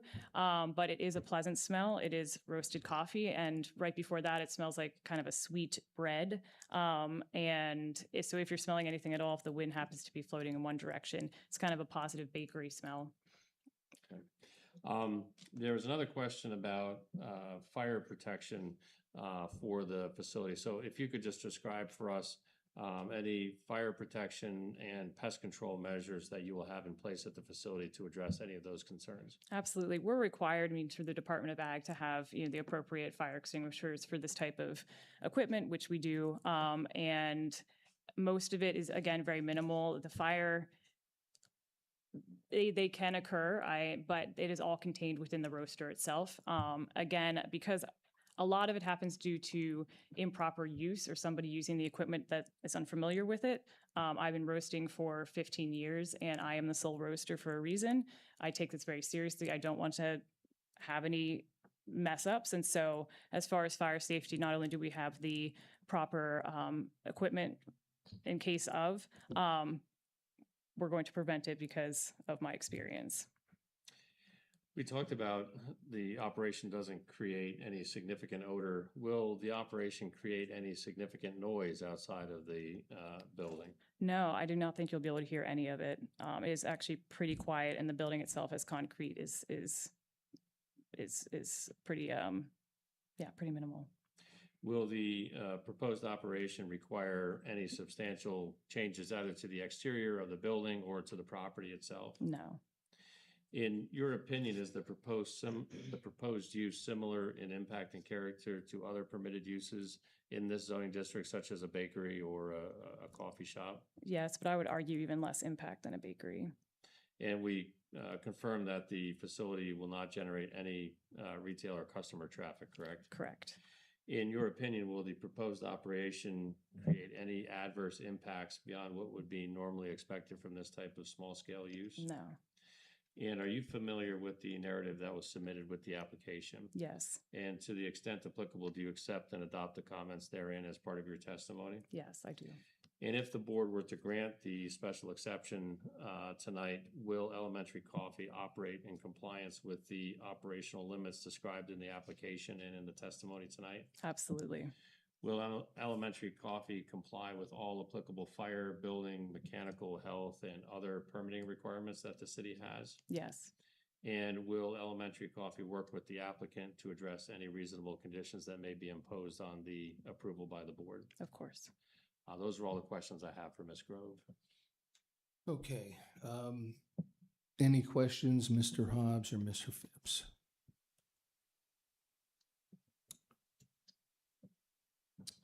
Yes, I have one question. Is there, with you, the thought of obtaining this space for your roasting operation, is there any, aspiration to use this for roasting for, retail products?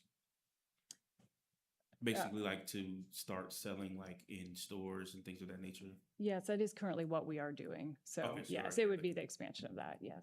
Okay. And so with that being something that's somewhat, growing in a sense, would that change anything of what you mentioned in terms of the amount of traffic coming to the building or deliveries or anything related to your setup?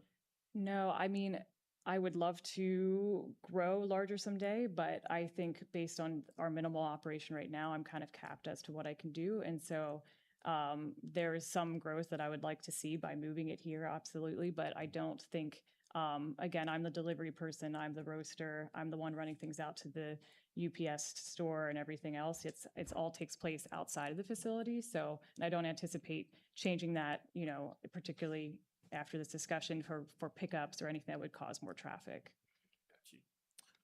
My other question is there any discussion, I guess, with residents at neighboring properties? Mhm.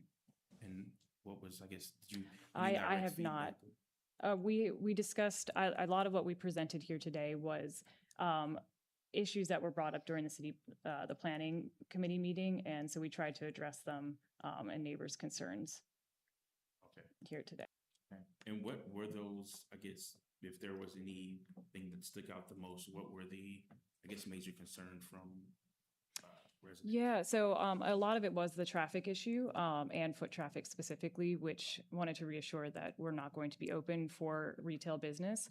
And then also the smell and being worried about fire safety. And so trying to address the fact that, you know, I understand that, and this is why we have set up the operation and added on these pieces to be able to get ahead of that and make sure that that doesn't become an issue for the neighborhood. Got you. Okay. And then my last question, somehow I think there was an interruption. I missed this when Exhibit C was first being reviewed. I see the area that's outlined for the roasting facility, but then what was said about the 2 rooms and bathroom that are shown in the remaining part of the diagram? Is that part of the same building? It is part of the same building, and Okay. that we're not asking for any relief for those use of those Okay, rooms. got you. Okay, They're not going to be part of this, right? Correct. Right. that's all for me. Thank you.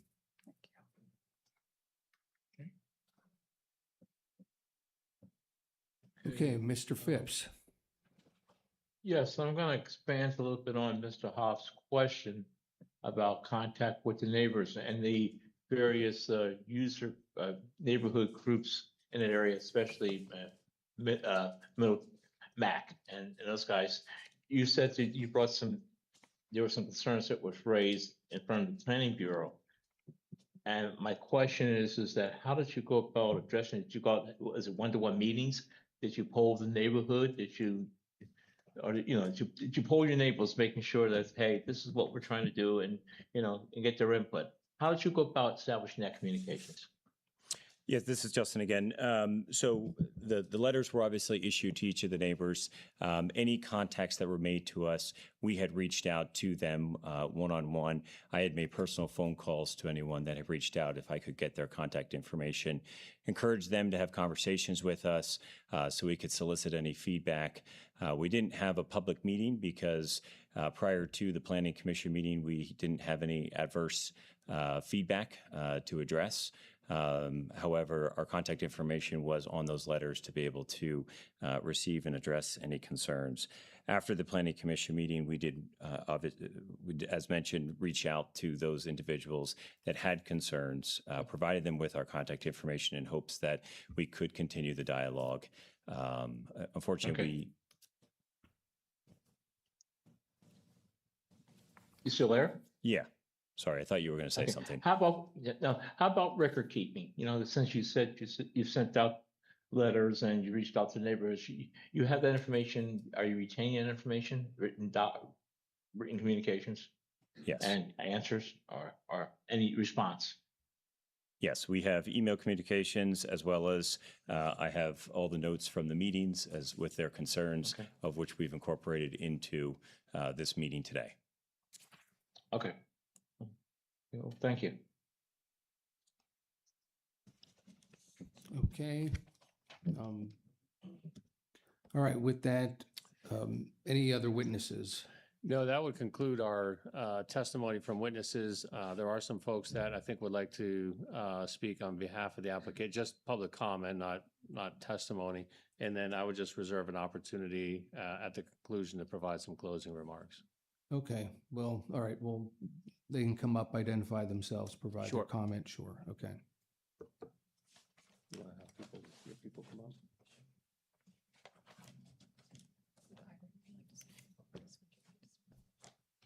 Just open it up for public comment? I mean, that's. Yep. We could also Yeah. do, yeah. Anybody?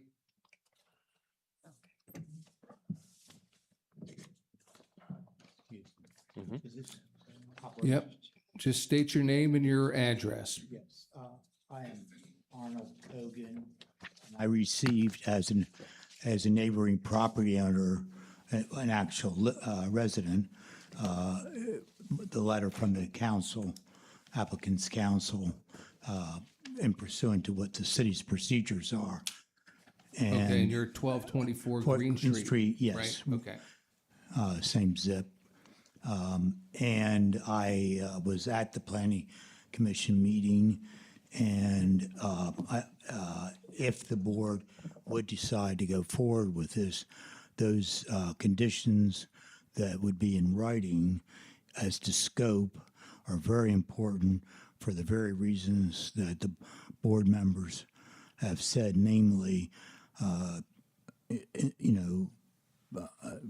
protection of the public, safety, and not precedent for anyone else. And the other thing I notice, unfortunately, is a wholesale roasting operation. Is that within the scope of this, facility? And when you go to multiple locations and servicing them, then you get into some additional issues. And everybody wants to make sure it doesn't expand or create a precedent and building block for some other facility in another location, let alone this one. Right. So that's all I. Okay, and that's, right, then, and that was, right, explained that the type of operation and how, what it's going to be limited, and any decision, whether, if it approves it, it's going to be state in accordance with, the application and everything that was presented. And it is permitted at that facility by a special exception, which is why we are here tonight, so.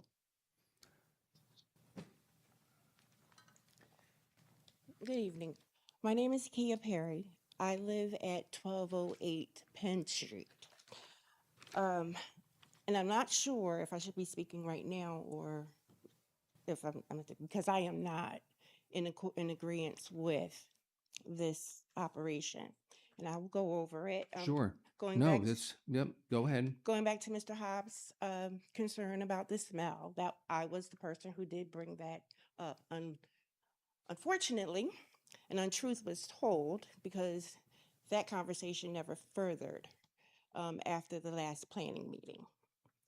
So I raised the objection of the pollution, the traffic, and the excessive noise. I also did a canvass of my neighbors at 1204, 1206, as well as my neighbors on Cumberland. And none of them have actually spoken to Mr. Henley in regards to this. I received the letter. One of the other neighbors did not receive a letter in her name. It was addressed to someone else. Unfortunately, she's not able to be here because she's out of town. Okay. But if I could go over, Mr. Henley talked about the building has been the building has been empty for 5 years because the High Point property has been in construction for 5 years. I purchased the house in 2021. The front of my home faces I get the east winds of the building on Cumberland Street.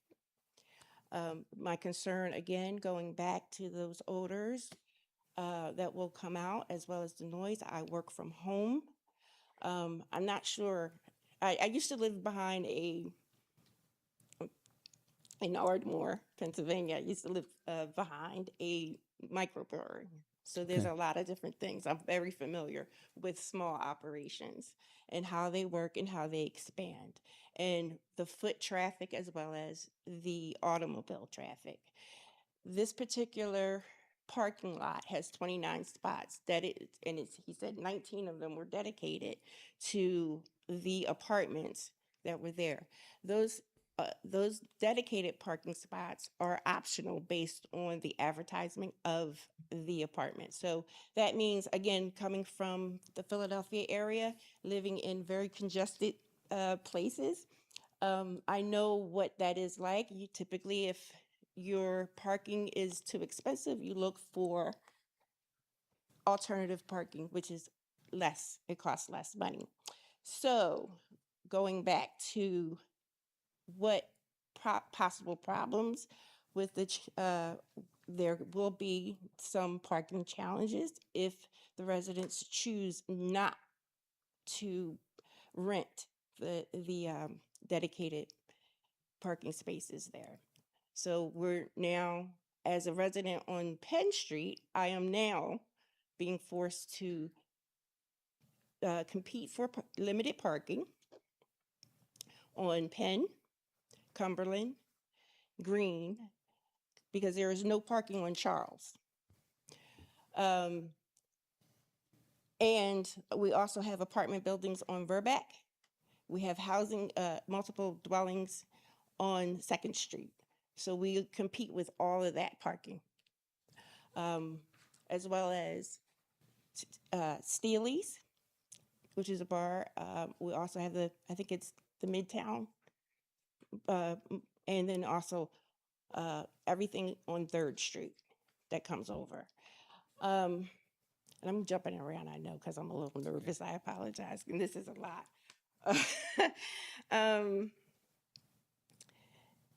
Along with the 19 that was dedicated, 8 was supposed to go to the public. 4 will also be, if the business operation is from 8 to 5, then there is possibly 4 of those parking spaces that will be taken. If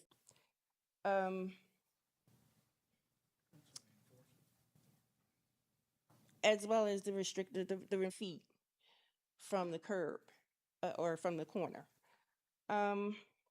Beside a single, a home. So the residents that are there, I'm not sure if it's on the market or if it's being operated as an Airbnb, but if it was to go for sale, that the homeowners or the residents or occupants would have to worry about the heat generated from the roasters as well as the smell. I think I covered everything in regards to what my concerns were, except for the simple, again, I don't believe, because of the polling that I did with my neighbors, that we were consulted. There was also no posting prior to the mailing as far as what was to come or to even for us. And I did not, in the letter that I have here, yes, there is a contact information for the attorney, but nothing in regards to, and then it was, I guess, you had to really read to go into what was happening. Okay. All right, thank you.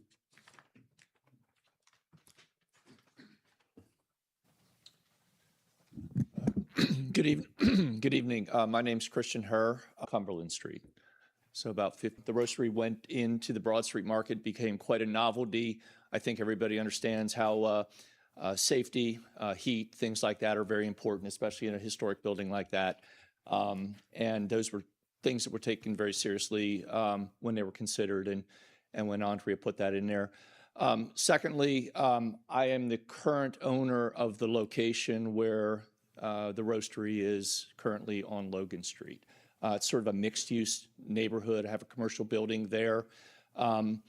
When she put her shop in 6, 7 years ago, when there was some understanding that she would be able to roast on North Street, when that fell through, offered a space. We run another business, milkshake business from Logan Street, and invited her to come up there. I didn't own the building at the time. I can tell you all the concerns that the members of the zoning hearing board are legitimate and good questions. Heat, they're There is very little heat, if any, even in 90-degree temperatures inside the building. It's a very high-end roaster that's there, the afterburner that's there. There's very, very little heat coming off of the machine, let alone through the stack. As far as sound, there's a little bit of a light roar inside if you're standing next to it. I think the most notable sound I notice is from the computer screen when it's very quiet inside. That's the extent of the sound, to the point where I've even reached out and called her to make sure that that was a sound that should be coming out of there. But as far as odor, I can walk outside on Cumberland Street. I can smell the bacon at the restaurant down the street. I can sometimes smell something being cooked at the William Penn. Again, I don't think it's something I've gotten used to. There is a distinct minor coffee smell around the surrounding area, 30, 40 feet away maybe. That's a residential area, also in a house next to it, which I rent to someone who works for us. Again, it's a very nondescript odor at the very most. Again, the high-end equipment, the high-end stack, and all those things, certainly have had the fire chief has stopped by for the other part of the business and observed it. So, again, as a resident 50 yards away, I could think of a lot of worse things that could certainly go in there, and certainly adds a lot of novelty and character, I think, to the neighborhood. And as a resident there, would be in full support of it. So thank you.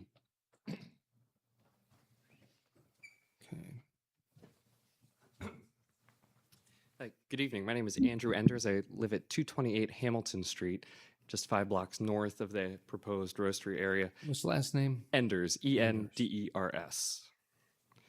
Come here twofold. Number one, as a resident of the nearby community, I'm up and down Penn Street, Green Street. I live right at the corner of Green and Hamilton. I've watched the project at the Salvation Army over the past 5 years. I'm thrilled that there's going to be new activity in life there. I've been fortunate enough to know and work with Mr. Heinley on a number of occasions and a number of projects throughout the city. Consummate professional. When he suggested to me that he would be inviting Andrea to move her roastery into the garage that was the former storage area of the Salvation Army, I was thrilled in my capacity as Elementary Coffee's insurance broker. The garage itself, as a joisted masonry building, is an upgrade, no offense, to the current location. So as her insurance broker, I'm thrilled that Elementary would have the opportunity to go into the joisted masonry facility. I know Andrea's work product. I've inspected it myself on multiple occasions at multiple locations. I know that she keeps her facilities extraordinarily clean, tidy, and organized. That all bodes well from an insurance risk mitigation perspective, so I enthusiastically support the special exception. Okay.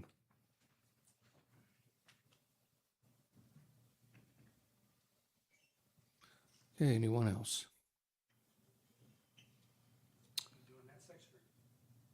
I'm just going to start over there and go through all the sections again, but yep, your turn. Go ahead. I'll hit them again. Yes, my name is Ed Jaroch. It's Jaroch. I live at 1521 North 2nd Street, apartment 1. So I'm just coming as a consumer of Elementary Coffee.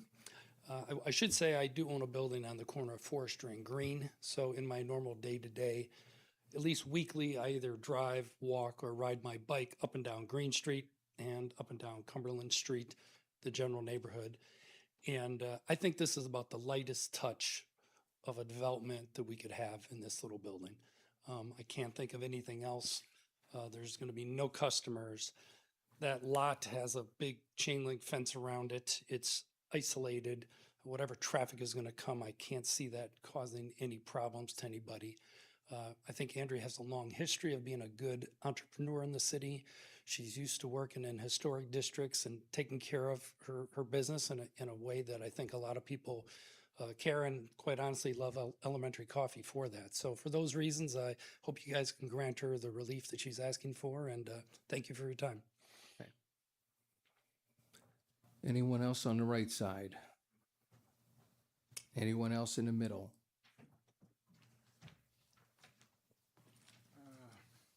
I'm not good at speaking in front of people, so bear with me. My name is Pete. I live at 216 Cumberland Street. I live literally across the street from the place. Pete, what's your name? Pete Peter what? Wambach, sir. Wambach. Yes, sir. The third. I've dealt with Justin before, and in previous times, it's difficult to work with him in business. I've asked him to help with roof things, and it would take him 2 and 3 months to come.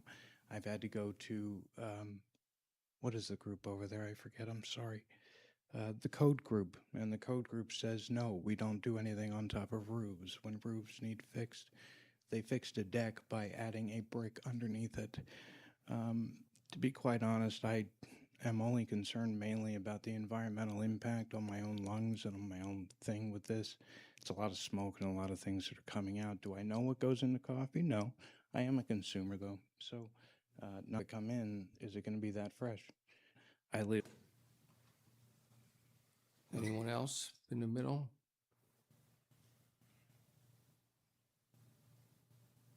Okay. Anything else from Planning Bureau or anything in disagreement with what the applicant said or anything like that? Nothing, I think, on the Planning Bureau's end. Okay. All right. Thank you. Just a few remarks in conclusion. So as we've discussed, we feel that this proposed use, a small scale coffee roasting facility, is an appropriate adaptive reuse of that existing building that's vacant. This is not a new industrial development or anything of a larger scale. It's small. It's located entirely indoors. It's limited in terms of the hours of operation. It's limited in terms of the days of operation in deliveries. And I feel like the odors and those other types of issues have been addressed. The application satisfies section 7-303.11.b and the standards in that section because this proposed facility is not specifically prohibited or otherwise provided for in the zoning code, is less intensive than other permitted uses in the district, and is similar in character and impact to the permitted neighborhood scale uses that are permitted in that zoning district. And I would also point out that the proposed use also satisfies the general special exception standard set forth in section 7-323. And I just wanted to point out the language from a couple of those sections. In section 7-323.6.b2, it talks about the use will include proper traffic ingress and egress to the property, with particular attention paid to vehicular and pedestrian safety, and will involve proper access for emergency vehicles. And as was mentioned, the vehicles that will be using the property would just be the box truck for deliveries, and then a personal vehicle for removing the roasted coffee beans from the property. The existing access is adequate. There is plenty of existing off-street parking, so there will be no on-street impacts with respect to parking. Subsection 3 says that the applicant shall show that the use will not create a significant public safety hazard, including fire, toxic, or explosive hazards. I think the testimony here tonight has demonstrated that any concerns regarding public safety hazards have been addressed, and there's certainly no possibility that a significant public safety hazard would be created by this use. And then lastly, in subsection 4, it says that the use will not significantly negatively affect the character of an existing residential neighborhood. And then it says, such as causing substantial amounts of heavy truck traffic to travel through a residential neighborhood. Again, no heavy truck traffic will be associated with this proposed use. And then it says, or a significant odor or noise nuisance. And I think the testimony has demonstrated that there will be limited to no noise outside of the facility, and that there certainly will not be a significant odor. There would be a minimal odor, which to some may even be pleasant if it's the smell of baking or the smell of roasting coffee. And then the last one is, or very late nights or early morning hours of operation. And again, the testimony was that hours of operation would only be during weekdays and between normal business hours of 9 to 5. So I think when you look at the specific criteria. Okay, we'll be right Mr. back. Phipps, we're going to step out. You want to go on mute and we'll call you? Yes, thank you.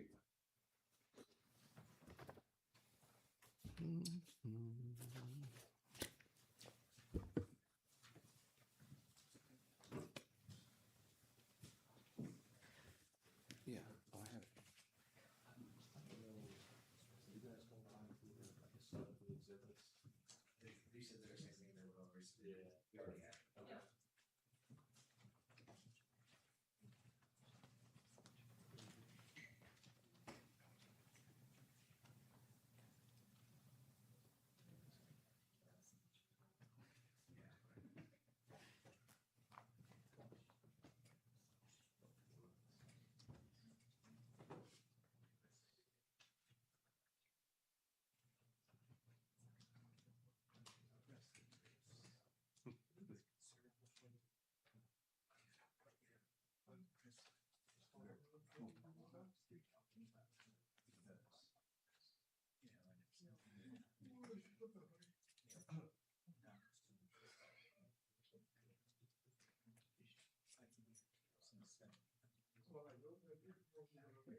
Like, oh, everything has to be coffee. It's just a wonderful smell.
Okay. Okay, so we are back on, and Back. do I have a motion? Yes, for application 2644, I would like to make a motion to approve the special exception request for 1210 Green Street. Okay, is there a second? I second. Okay, any discussion? Yes, just a couple of things. Well, first, there was a lot of community feedback on this particular application, which is a great thing to see. People from the community being involved. But I did want to just say this, to the audience that even with this, if this application being approved will be approved tonight, that they still the applicant still has to follow certain processes, right? Things like permitting and codes and anything that may be required even on the state level. So this isn't a free-for-all thing, right? There's still different rules and regulations that the applicant will have to stay within in order to get to the final approval process to utilize the operation in the way intended based off of the application. So there are definitely some safeguards for the community in general with that being said. But also, there definitely seems to be a number of people in support, as well as some people concerned and a little bit in opposition. But I think, even from hearing the testimony, that there is an effort from the applicants end to make sure things are in order, and maybe there's just a little bit of disconnect and maybe miscommunication in a sense. So I just wanted to see, maybe just in an act of good faith, if maybe Ms. Grove and Mr. Hindley, if maybe there could be some additional effort to connect with some of the folks, in the neighborhood to address concerns and maybe have some more a conversation, and maybe even if things are not perfect in their eyes, maybe to at least ease some of the potential concern, if some things could be explained and just kind of get to some point of resolve, with the conversation. Absolutely. Okay. Yes. All right, all in favor? Agree. Aye. Aye. Okay. And it passes. It is approved, 2644, and we'll get the written decision out within 45 days. Thank you. Okay. Thank you. Okay. Okay. What's next?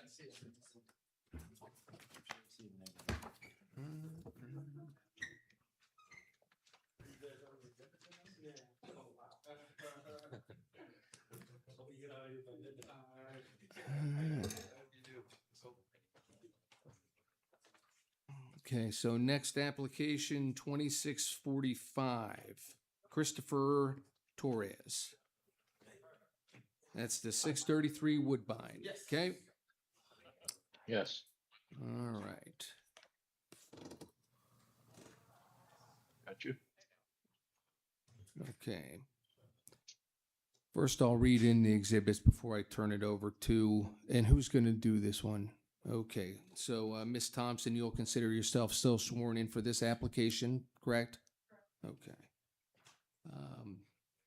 I'll read in the exhibits, then we'll swear in the applicant, and then we'll turn it over to Ms. Thompson. So we have B1, proof of publication, Patriot News, July 5 and July 12, 2026. B2 is a letter sent from the planning director to applicant notifying of the hearing tonight. B3, hearing notice posting on a property, June 24, 2026. B4, notification letter sent to neighbors and certificate of mailing. B5, application packet with plans for the project and photos of the property. B6 is a deed to the property establishing applicant's standing to pursue zoning relief. B7, Planning Bureau case report. B8, City of Harrisburg Planning Commission resolution. So we have B1 through B8. And for applicant, please identify yourself. Okay. And swearman. Okay. All right, Ms. Thompson. This project is for 633 Woodbine Street. It is a special exception request for a new 3-story mixed-use building, special request for personal services use on the first floor, and special exception for relief from the off-street parking requirements.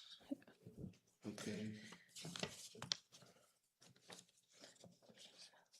Planning Commission reviewed and said the request was approved with conditions. The applicant The condition being the applicant must install physical obstructions along the curb along the side frontage with Jefferson Street to prevent further illegal sidewalk parking on the public right-of-way. The Planning Commission approved the request for the following reasons.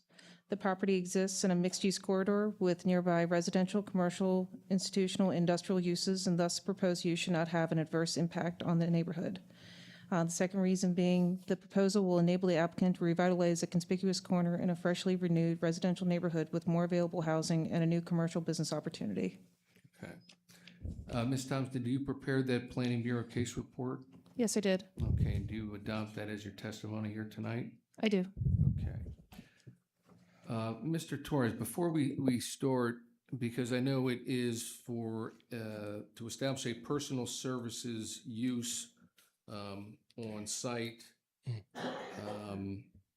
And is that still the plan? Because I wasn't sure at the Planning Commission whether that was discussed and whether then you had other views of that. So I think that's one thing we have to kind of figure out tonight before proceeding, because that's what the application is for. That's what also then forms the basis for what the off-street parking is and that type of thing. And the personal services use is the one that requires a special exception. And if it's something else, might need, something else like a use variance. So, No, that's still the plan. We haven't changed. So that's the use for the property.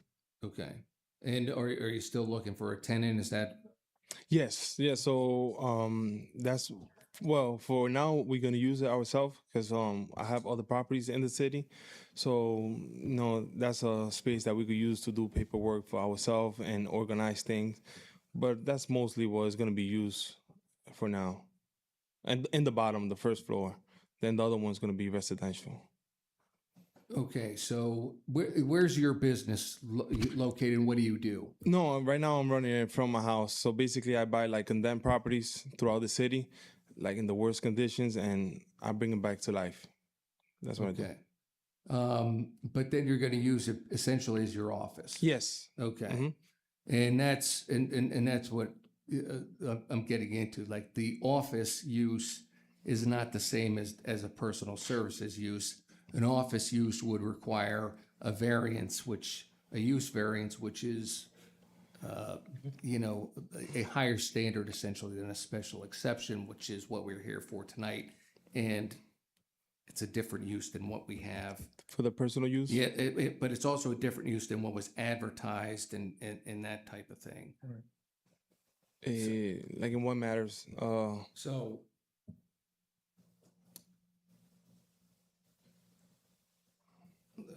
all right, let me just see. Are those the only things, the personal services use, the resident, and then the residential use? But the relief, Ms. Thompson, so it's just that the personal services use requires special exception and the parking requires a special exception, right? Correct.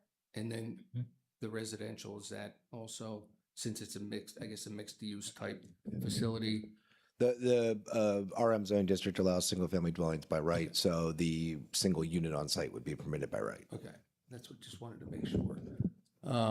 Okay. See, if you proceed with the personal services and the off-street parking, you're not gonna be allowed to use it as an office. Okay, because that's not something that is before the board, and also it's you would need a use variance, so you would need to file that application, go through the same channels you went up to now. So, if you want to proceed with just the personal services, fine, but that's what it will be limited to. Yeah, Okay, definitely. because that's, obviously like how things operate is whatever the use that is approved, that's the only thing that can go in. That's fine. Okay? Yep. All right. Then why don't you then testify in support of your application for the personal services use and the off-street parking? Yeah, I agree. Okay. So you can offer any testimony that you want in support of that, in support of your application. Yeah, go ahead. We will use the property as we agree, and like I said, we do a lot of work for the city, like bringing back the city, you know, fixing all these condemned properties. So when we bought the property, we didn't know we was getting into all these exemptions and variants and stuff. But all we wanted to do when we bought the property was bring it back to life. So that's what we still want to do. Okay. Mhm. And as far as I understand too, the structure that was on the property that was demolished? Yeah, the property was actually falling apart and it was dangerous, so we had to take it down Okay, so you would construct then, from the foundation up. okay.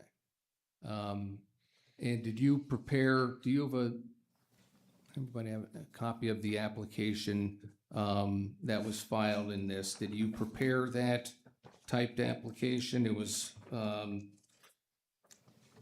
submitted June, is that what it was, June 4? That sounds right. That would have been the deadline for. Okay, June 4, 2026? Yeah, it's been some time. Okay, did you prepare this application? Yeah. For a lot of information, not used to it, but I think I did my best.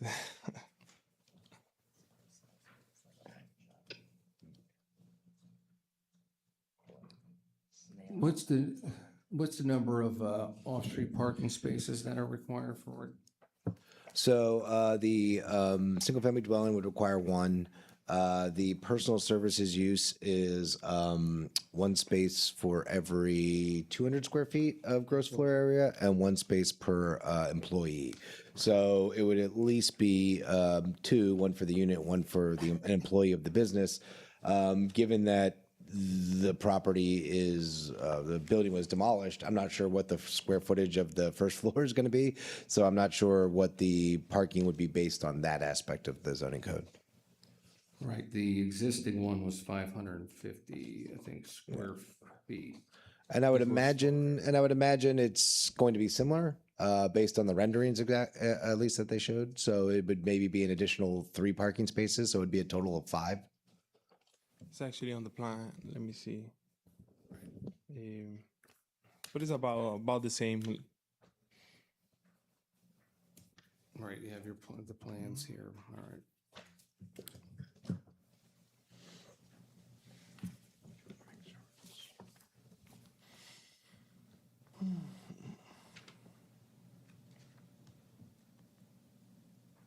Why don't I let you guys?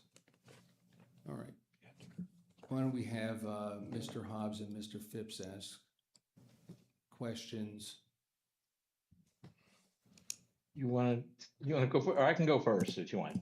Because when I went through this, I had some real good questions.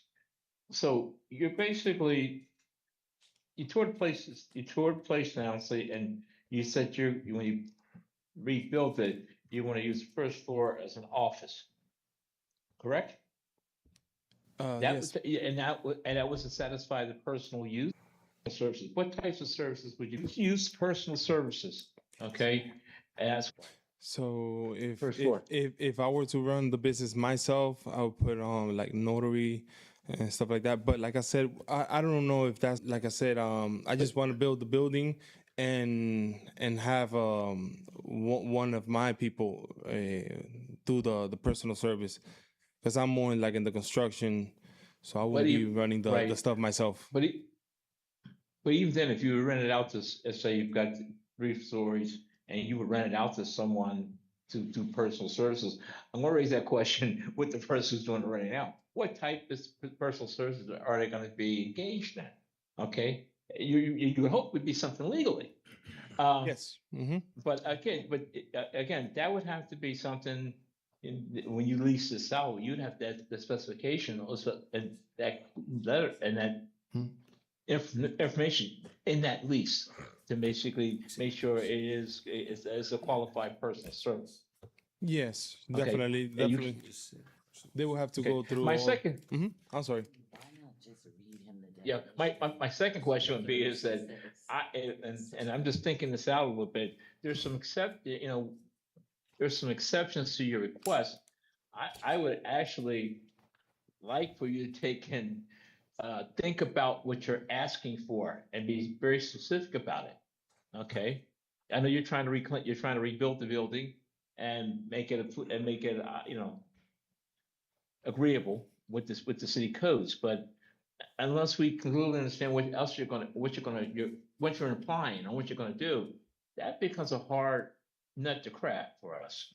Okay? Mr. I don't Phipps. wanna make assumptions on this. Mr. Phipps. So I really want specificity from you on what you're going to do. Okay, you took a building down with questions to planning. Did you get permission to take that building down? Yes, I did. I do believe Okay, he had I do believe he had a building permit that was approved for this. But I don't think it was the planning bureau was not made aware that it was being demolished, but he did get a building permit. Mr. Phipps, so the zoning ordinance defines personal services, and so when this applicant would come in for whatever the tenant would be, the city would have to approve it. So they include, things like appliance repair, bicycle repair, hair cutting, hair styling, nail salons, custom dressmaking, massage therapy, dry cleaning, drop-off stores, laundry mats, photography studios, shoe repair shops. So the ordinance actually it indicates all the different type of personal service types that would be available for him to rent out to. So it would have to fit into one of those categories. Right, definitely. And the parking requirement has to, each of those services have certain parking requirement demands.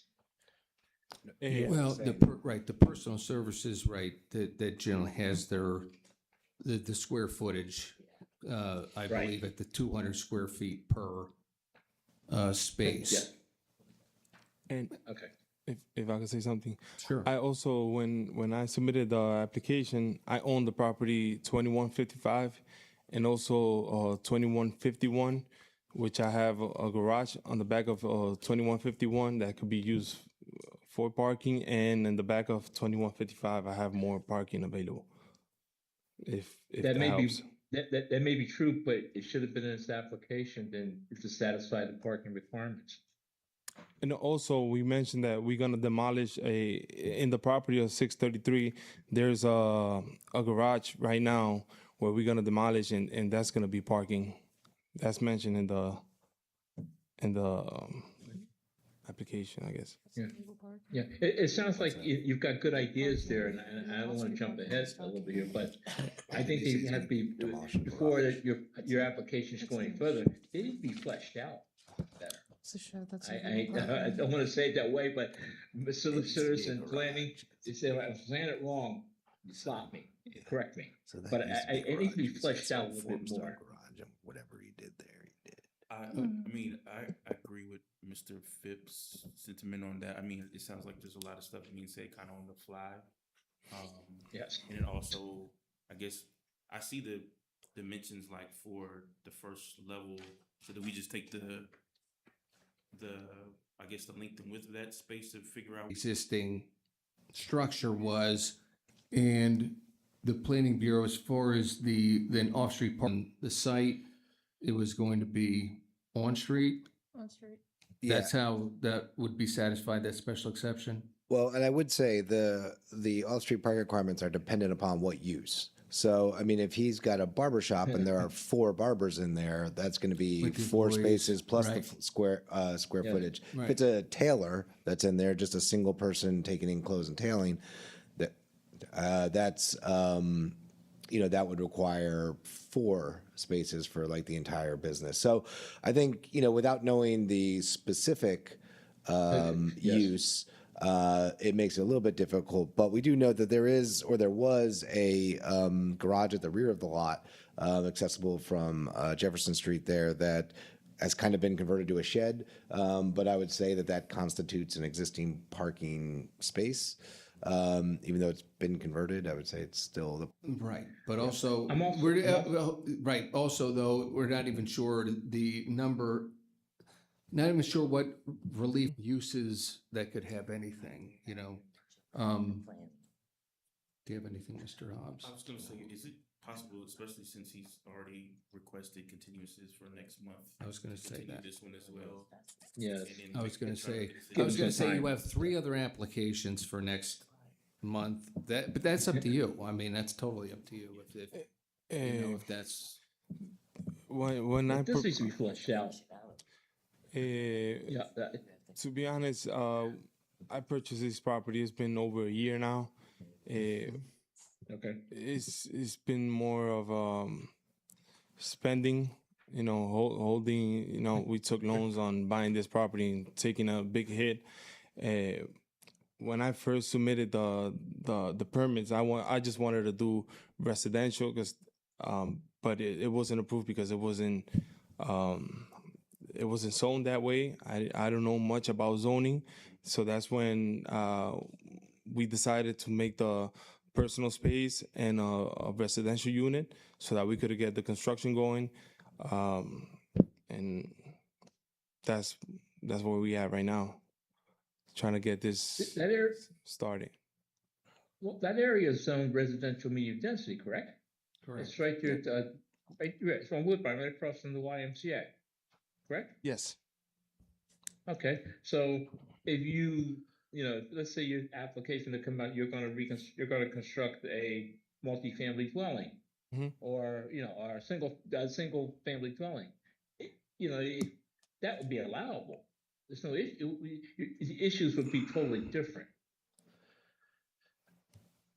Okay, you're saying again. I understand it's a hard. You bought this property, and now there's a certain amount of hardship being occurred by you because of you trying to put this unit on this property online to correct those hardships. But that should be part of your application process.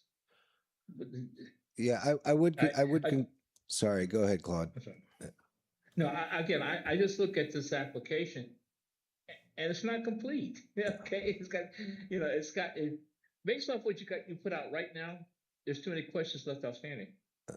I would concur that the issue's been complicated by the demolition because we began our initial review of this as a unit. And in fact, my initial conversations with the applicant that resulted in the submission of this was, I believe he wanted to do 2 units.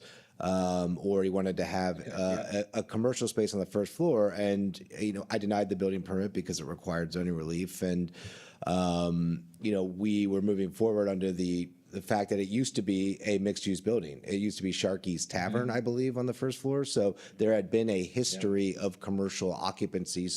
But it had been vacant for 10 years or 15 years or so. Yeah. And so we were reviewing it from that perspective. The fact that it's been demolished changes the considerations. And frankly, it's not something I've dealt with before. So right. I'm not exactly sure, how you change horses in midstream on something like this. I mean, the one thing though was that what was at the planning commission seemed to be like, change, well, I'm just going to use it, as an office instead of that, which, is fine if then you file, the right thing. Yes. And now it's just like, no,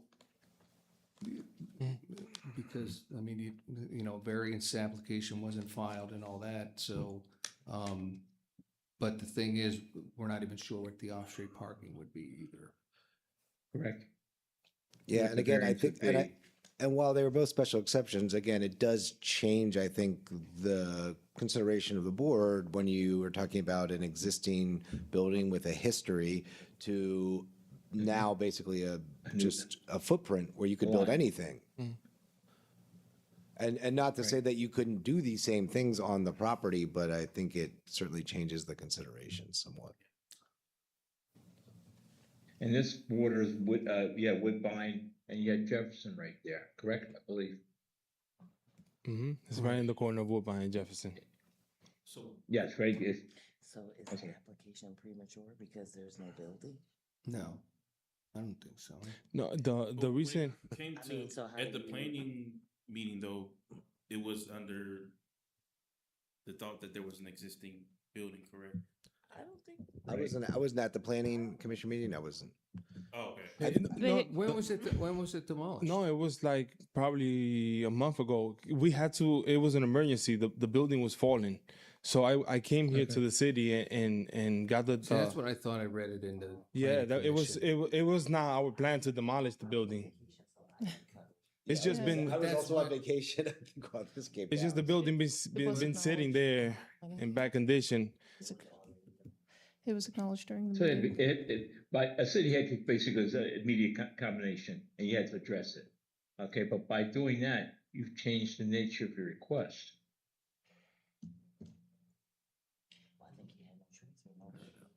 No, the building was falling. So I came in emergency. Yeah, This I think- arrest. Yeah, we yeah, understand right. the situation of Uh-huh. the reason why you had to demolish it, but from what we're viewing is what is the application, the parameters of the application have changed because it initially would have been like looking at it from an existing building to now, we have to look at it from a new build. What So is, that what changes is, And would he, and potentially might, the scope of the and he may not have even gotten through planning if application. they had known, Yeah. you know what I'm saying? Well, and I would say like, and regardless of when this occurred relative to the planning commission meeting, it was submitted as an existing building. I think the applicant originally submitted this request as the building being there and reusing the building. Yes. And if between now and then the conditions changed, it was about to fall over, the codes bureau said, you got to take that down. That certainly changes things, you know, yeah. Yes. it changes the parameters of his, Application is like of his that application. Because it doesn't exist. Yeah. So it's like that. So I think one of the recommendations is that this may have to get, I know we don't want to continue it, or we would like not to continue it, but maybe this needs to be continued to an August timeframe.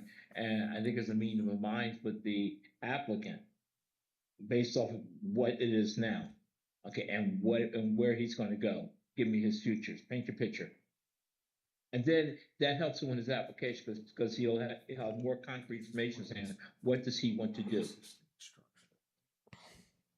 And explore his options that way, and explore his options that way. So again, stop me if I'm wrong, No, guys. Mr. Torres, right, these plans though that were submitted, that were prepared in May would have been the existing structure, Yes. right? So 'Cause it had When to you be submitted the demolished, application, the right? building was there. Yes. Yeah. Yes. And you planned on I stated because I'm just rebuilding, actually falling. So we had to step in. Right. Right. The problem with, like he said, personal services, that depending on which one. I know that sounds crazy, but in anything afterwards that you're gonna go for an application, you tack onto that, you make that request. If can you put the building back up exactly, it's a new building, but can you put it back up in the same dimensions with the same specifications that was there, that's legal? Yes, you can. I'm unsure off the top of my head exactly what the specific section of the code is, but you are allowed to build in the event of I think it says a disaster in the zoning code. And what qualifies as disaster? If it was blown over by a hurricane or on fire, that's one thing. But if it's a demolition by neglect, which would be no fault of the property owners as he bought it in a state of neglect, I don't know whether that qualifies per the zoning code. But even in that case, I still think the basis of it is the application is different because what was submitted was based off of the existing or the old structure. So can we It's kind of moved down, like it doesn't. right? Can we make a decision on something? Yes. that is Yes. Yeah, and I think can't. the other issue is, each one of the different personal services might have a different parking requirement. Right. We don't know which one's Yes. gonna be going in there, and We don't know what, relief would be. so we don't know what the relief from the off-street you're- parking would be. Right. And if you're gonna use other places that you own that are very close proximity to that to satisfy the parking requirement, and you own them, well, that should be the application then, way of mitigation, is mitigation. You just can't say, you may own them. Yeah. You just can't offer them up to say, okay, I'll put parking there. I can't do that. Yeah, I mean, Mr. Torres, so you have, the option, you can continue it, you could, withdraw it and resubmit, or, like you said, you want a decision? So let me ask you something. If I decide to move with a personal service, let's say, a one chair barbershop, would that be approved? And honestly, I just want Right, but that's what I mean. It's not like right here, like, hey, how about Mhm. this one or that No, one? You know what I mean? That's no, not Yes, how because it my would question work is, here. That's I'm not how it just a works. landlord, and whoever's gonna open a business has to go through all the specifications that you guys decide. You know, if it's only what's allowed there. You know, if it's only a one chair barbershop is allowed, then that's what we rent it for. See, I think that's maybe what planning did. They said, as long as he's gonna do something personal services, and maybe if they have to build it out, they're gonna have to come back through anyway. Well, my initial, Yes. Still, yeah. Yes, it would. so Because I can't see, that doesn't, when you right. read how they approved it, I it know, makes that no doesn't- sense. Well, It what makes no sense. They gave him no Agreed. parameters, no. Yeah. Right. When I had my initial contact with the applicant, he had indicated that he was going to build the first floor as commercial space and then make it incumbent upon a future business owner to come in and get zoning relief. But what I told him is, like I said, I can't approve you as a mixed use building with an apartment over a commercial space because that's not a use. I can't tell you whether a commercial space could be an event space, or it could be a barber shop, or it could be, you know, whatever, a mini golf. Like, you know, there's a lot, it was very vague. And so I told him, like, you have to figure out what you want to put there and then come in for zoning relief. So that's kind of what precipitated the submittal of the application. Right. And we can't suggest the personal service use. We can't tell you which way to lean, that you should do that. You need to actually think it out. I wish you had a solicitor or somebody here to basically help you with this.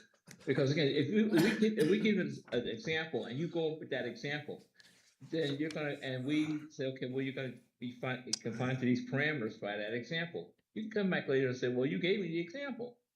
Okay, we're damned if we do, we're damned if we don't at that point. So no, we don't. Okay, we have to watch what we say.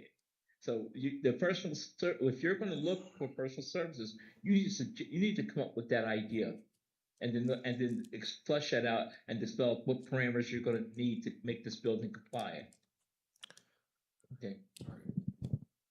I think the only way we can help you is to say, you continue it. This requires a continuation on your part. That would be the biggest help we could do, or you could withdraw it, think it through, and come again.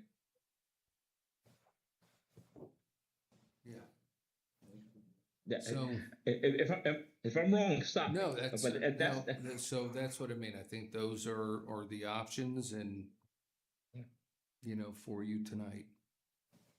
Like I said, it can be withdrawn, it can be continued, and if you really want, though, a decision, then that's then it not can going to go in your favor. it can be decided. It'll be these little step out and deliberate, and then it'll be decided. Yes, decided. I'll continue.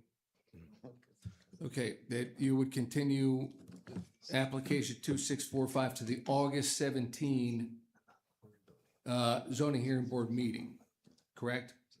Okay. Yes. Is there a motion to, Yes, 2645? I will make, for application 2645, I will make a motion to continue it to the August 17, 2026 meeting. Second? I second. All in favor? Aye. Okay. Aye. So it approves, Mr. Torres, and you have 3 others for that day, that night, so. Yes. You gotta be here anyway. And Yes. so, like I said, when I started it off, asking, you know, hey, is it gonna be the office use? And it's like, well, yeah, maybe until I get it. You know what I mean? It's filed personal services, that's what it's gotta be, and. Yes. So the question before I go, so I have to find exactly what the business is gonna be there before I cannot just renovate and rent that out to somebody who could fit the property. Agreed. Yeah, or, I mean. Agreed. Or maybe there's many different uses. You're not stuck to Yes. personal services as a use, right? If he's gonna. Right, if but he's that's gonna what I stick with mean. This application. But he that's needs to what- stick with exactly. personal services. Right. For this particular. His idea, he wants to bring the properties back online and stop the bleed his funds, correct? So you decide how you want to handle it. Yeah. We can't suggest it to you. We did can't tell see you a- how to, but you got to think that through. There is a provision in there where he could, under these conditions, probably build the building back exactly as is. So I don't know Yes. I don't know what type of attestations he would have to make to you to say, okay, I'm gonna have the same footprint and I'm gonna have a dry cleaner. And if that's enough, then you guys would be based off that. But I mean,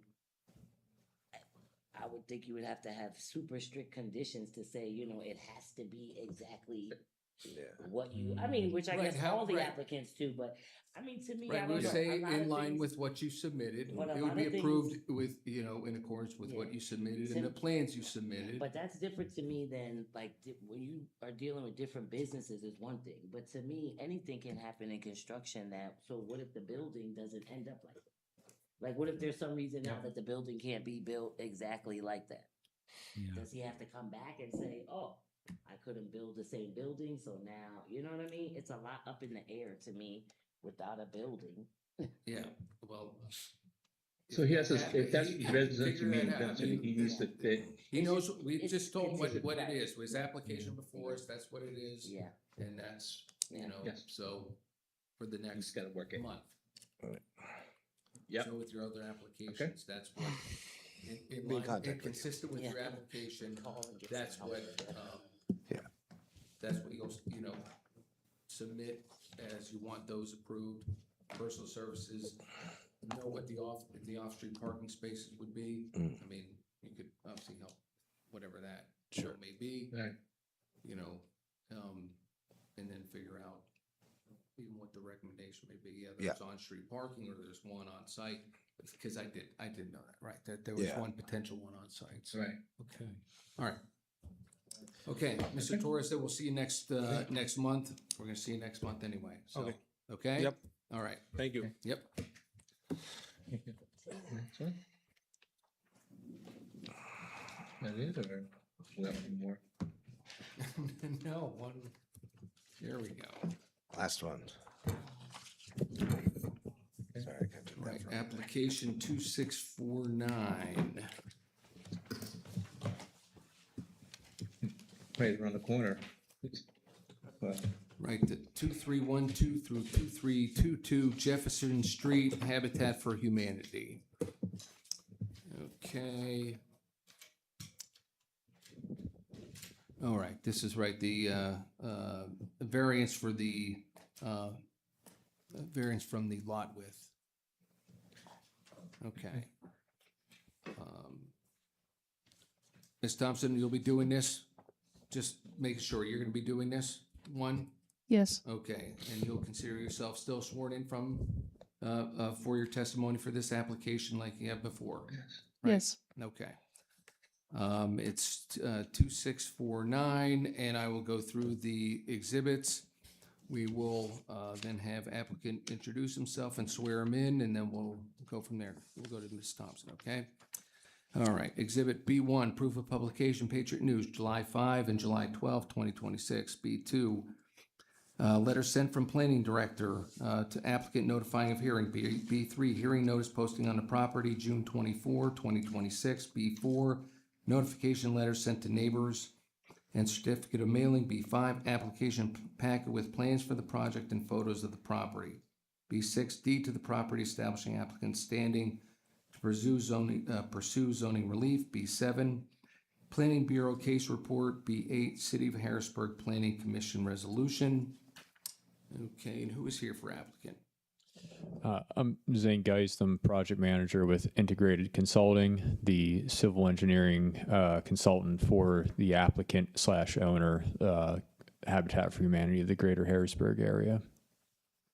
Okay. I do.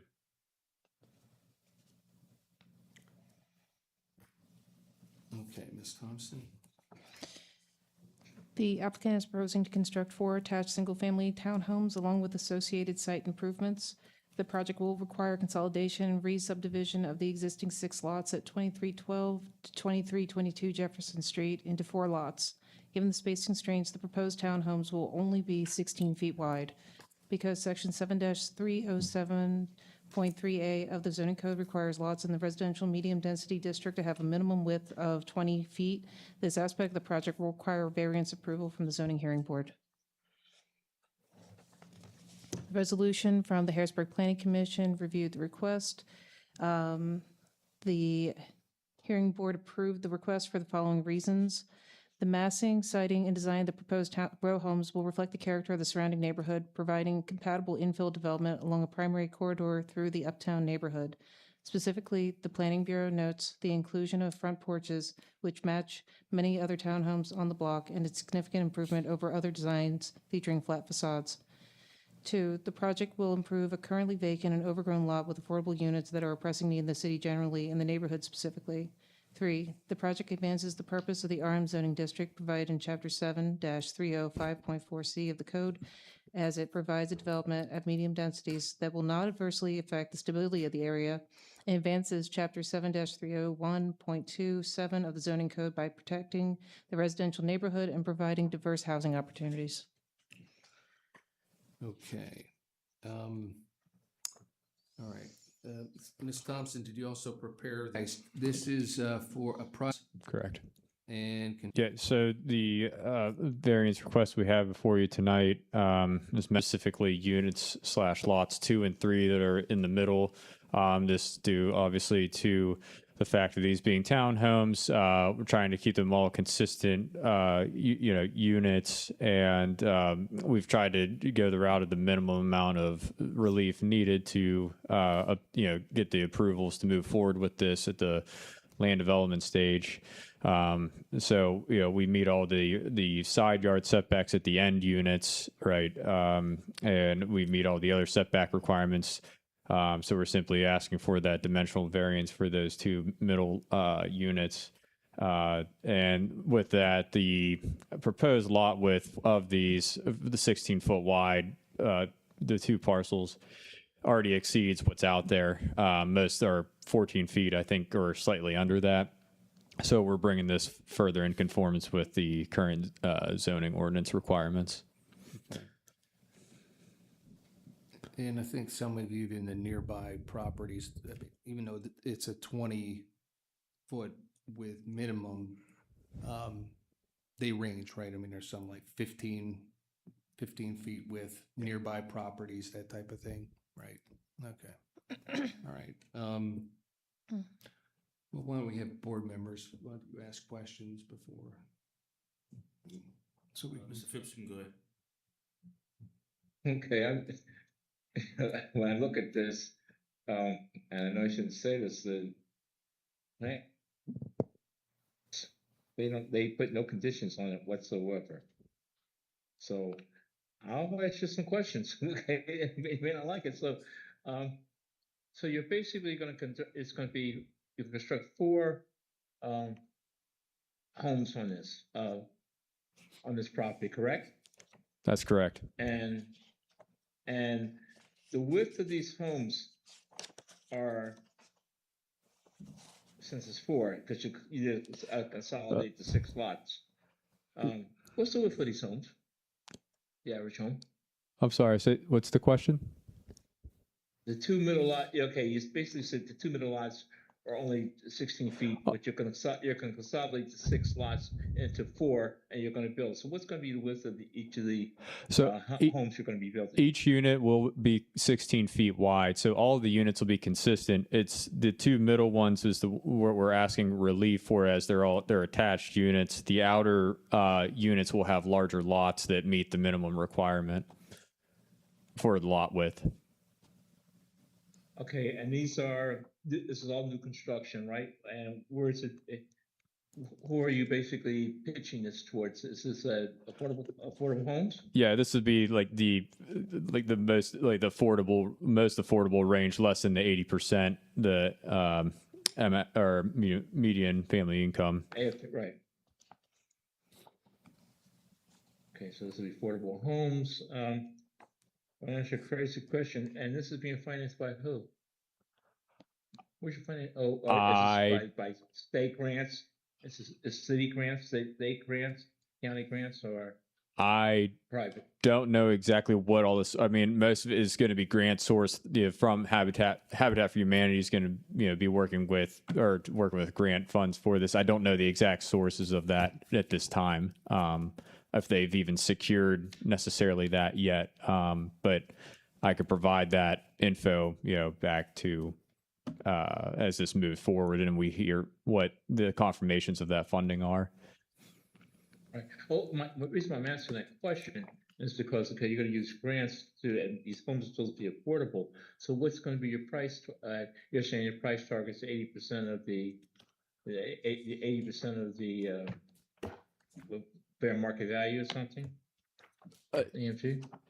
Well, it's targeting the 80% of the median family income. So I don't know exactly where that threshold, what that number is exactly, but these would be significantly reduced costs compared to a market rate home. Okay.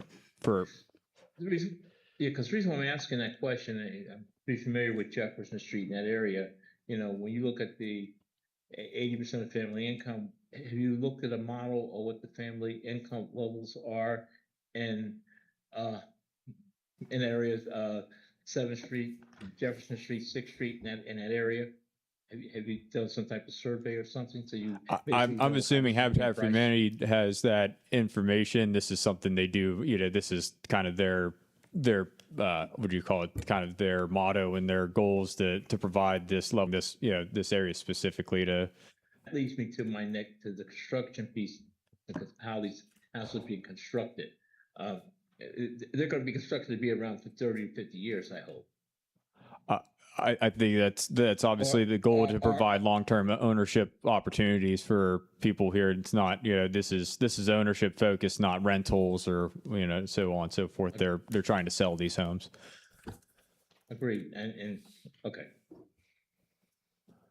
I'll turn this over to Mr. Hobbs, because your answers lead me with some of the questions, but I'm going to let somebody else buy into this. And there's a reason for this. I've seen reconstruction in the uptown area, and I've seen houses developed, and the materials that they've been used to develop these houses with leave a lot to be desired. Okay. So they meet a certain price point, okay, but it's not forever. And if you're going to you're going to build townhouses, single family homes, okay, and people are going to make those investments in those homes, they need to be around for a while. They need to be able to withstand the other houses that are in that area, surrounded area on Jefferson Street. Okay. Okay. Because it's Jefferson. Yeah. Okay. Sorry. Go ahead. No, I'm just concurring with your points. Sorry. Okay. Yeah, Mr. Phipps, I'm in agreement with that. I passed one of those developments earlier today. Got a good glimpse, and it shouldn't look the way that it does already for the age of that particular development. Yes. So I understand the concern there. It's one that I share. Yes. And I think your questions kind of matched what I would have been asking. Okay. But I wanted to revisit. So we said there's no conditions from the Planning Commission? Yeah. Well, I read the Planning Bureau's recommendations, and they approved without conditions. I would. And they gave real reason. Yeah. So I would note that this project is very similar to the project at 1605, 1613 Market Street, which was a consolidation of narrow structures or narrow lots, re-subdivision of those lots, and the construction of almost, I think, the exact same width of buildings and configuration on the property. In that case, the only condition we had was that they secure parking from a nearby, I think we had two. They secure parking from a nearby a lot, which they did, or I think we were even recommending support for the special exception for relief. And then they utilized a building design that matched the existing configuration, which I would say they are in this case, where they're building to the property line. The buildings in this section of the city don't have like the deep porches that the property on Market Street had, or in the surrounding neighborhood. So that was our only condition in that case, and I don't think that applied in this particular setting, which is why we did not have a condition of approval. Right, because usually there would be conditions from the planning bureau that then the planning commission then usually. Yeah, but they have, rarely. each of these units has an off-street parking space in the rear lot. So that's one of the reasons we didn't. And it's, I know when doing the construction of it, they usually come up unless it's gonna not match the character of Yes, the no neighborhood. parking. Like, I Right. don't think they usually get into, it's, I don't know if it's relevant, what materials and longevity and all of that, as long as they're saying that it's gonna stay within the character of the neighborhood. How long has the lot's been vacant? As far long as I've been in the city, as far as I know, probably at least 2 decades, I'd guess. Okay, so they've been like in that condition? Yes. Okay. Since I went to school at William Penn, okay, you used to go up Jefferson Street to get to school. Oh, man. Okay.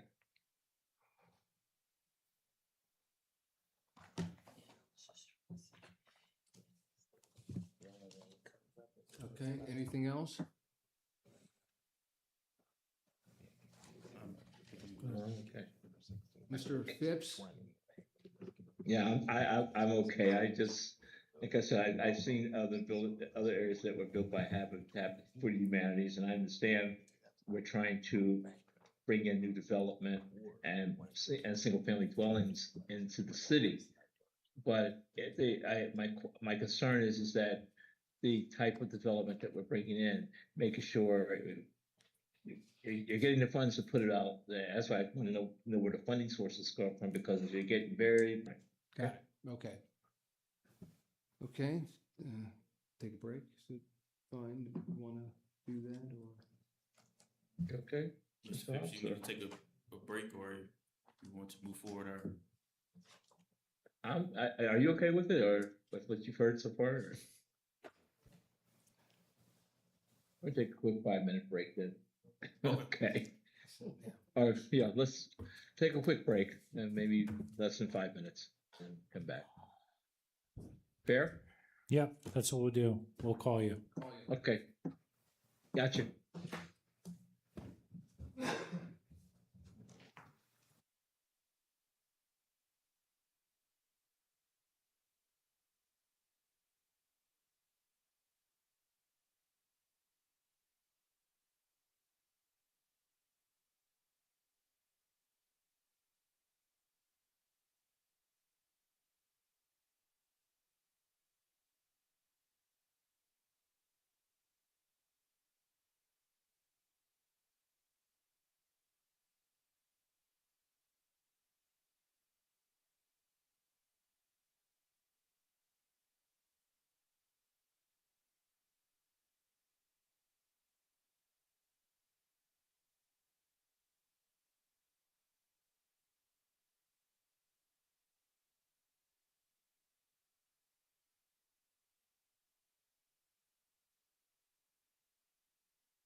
2649.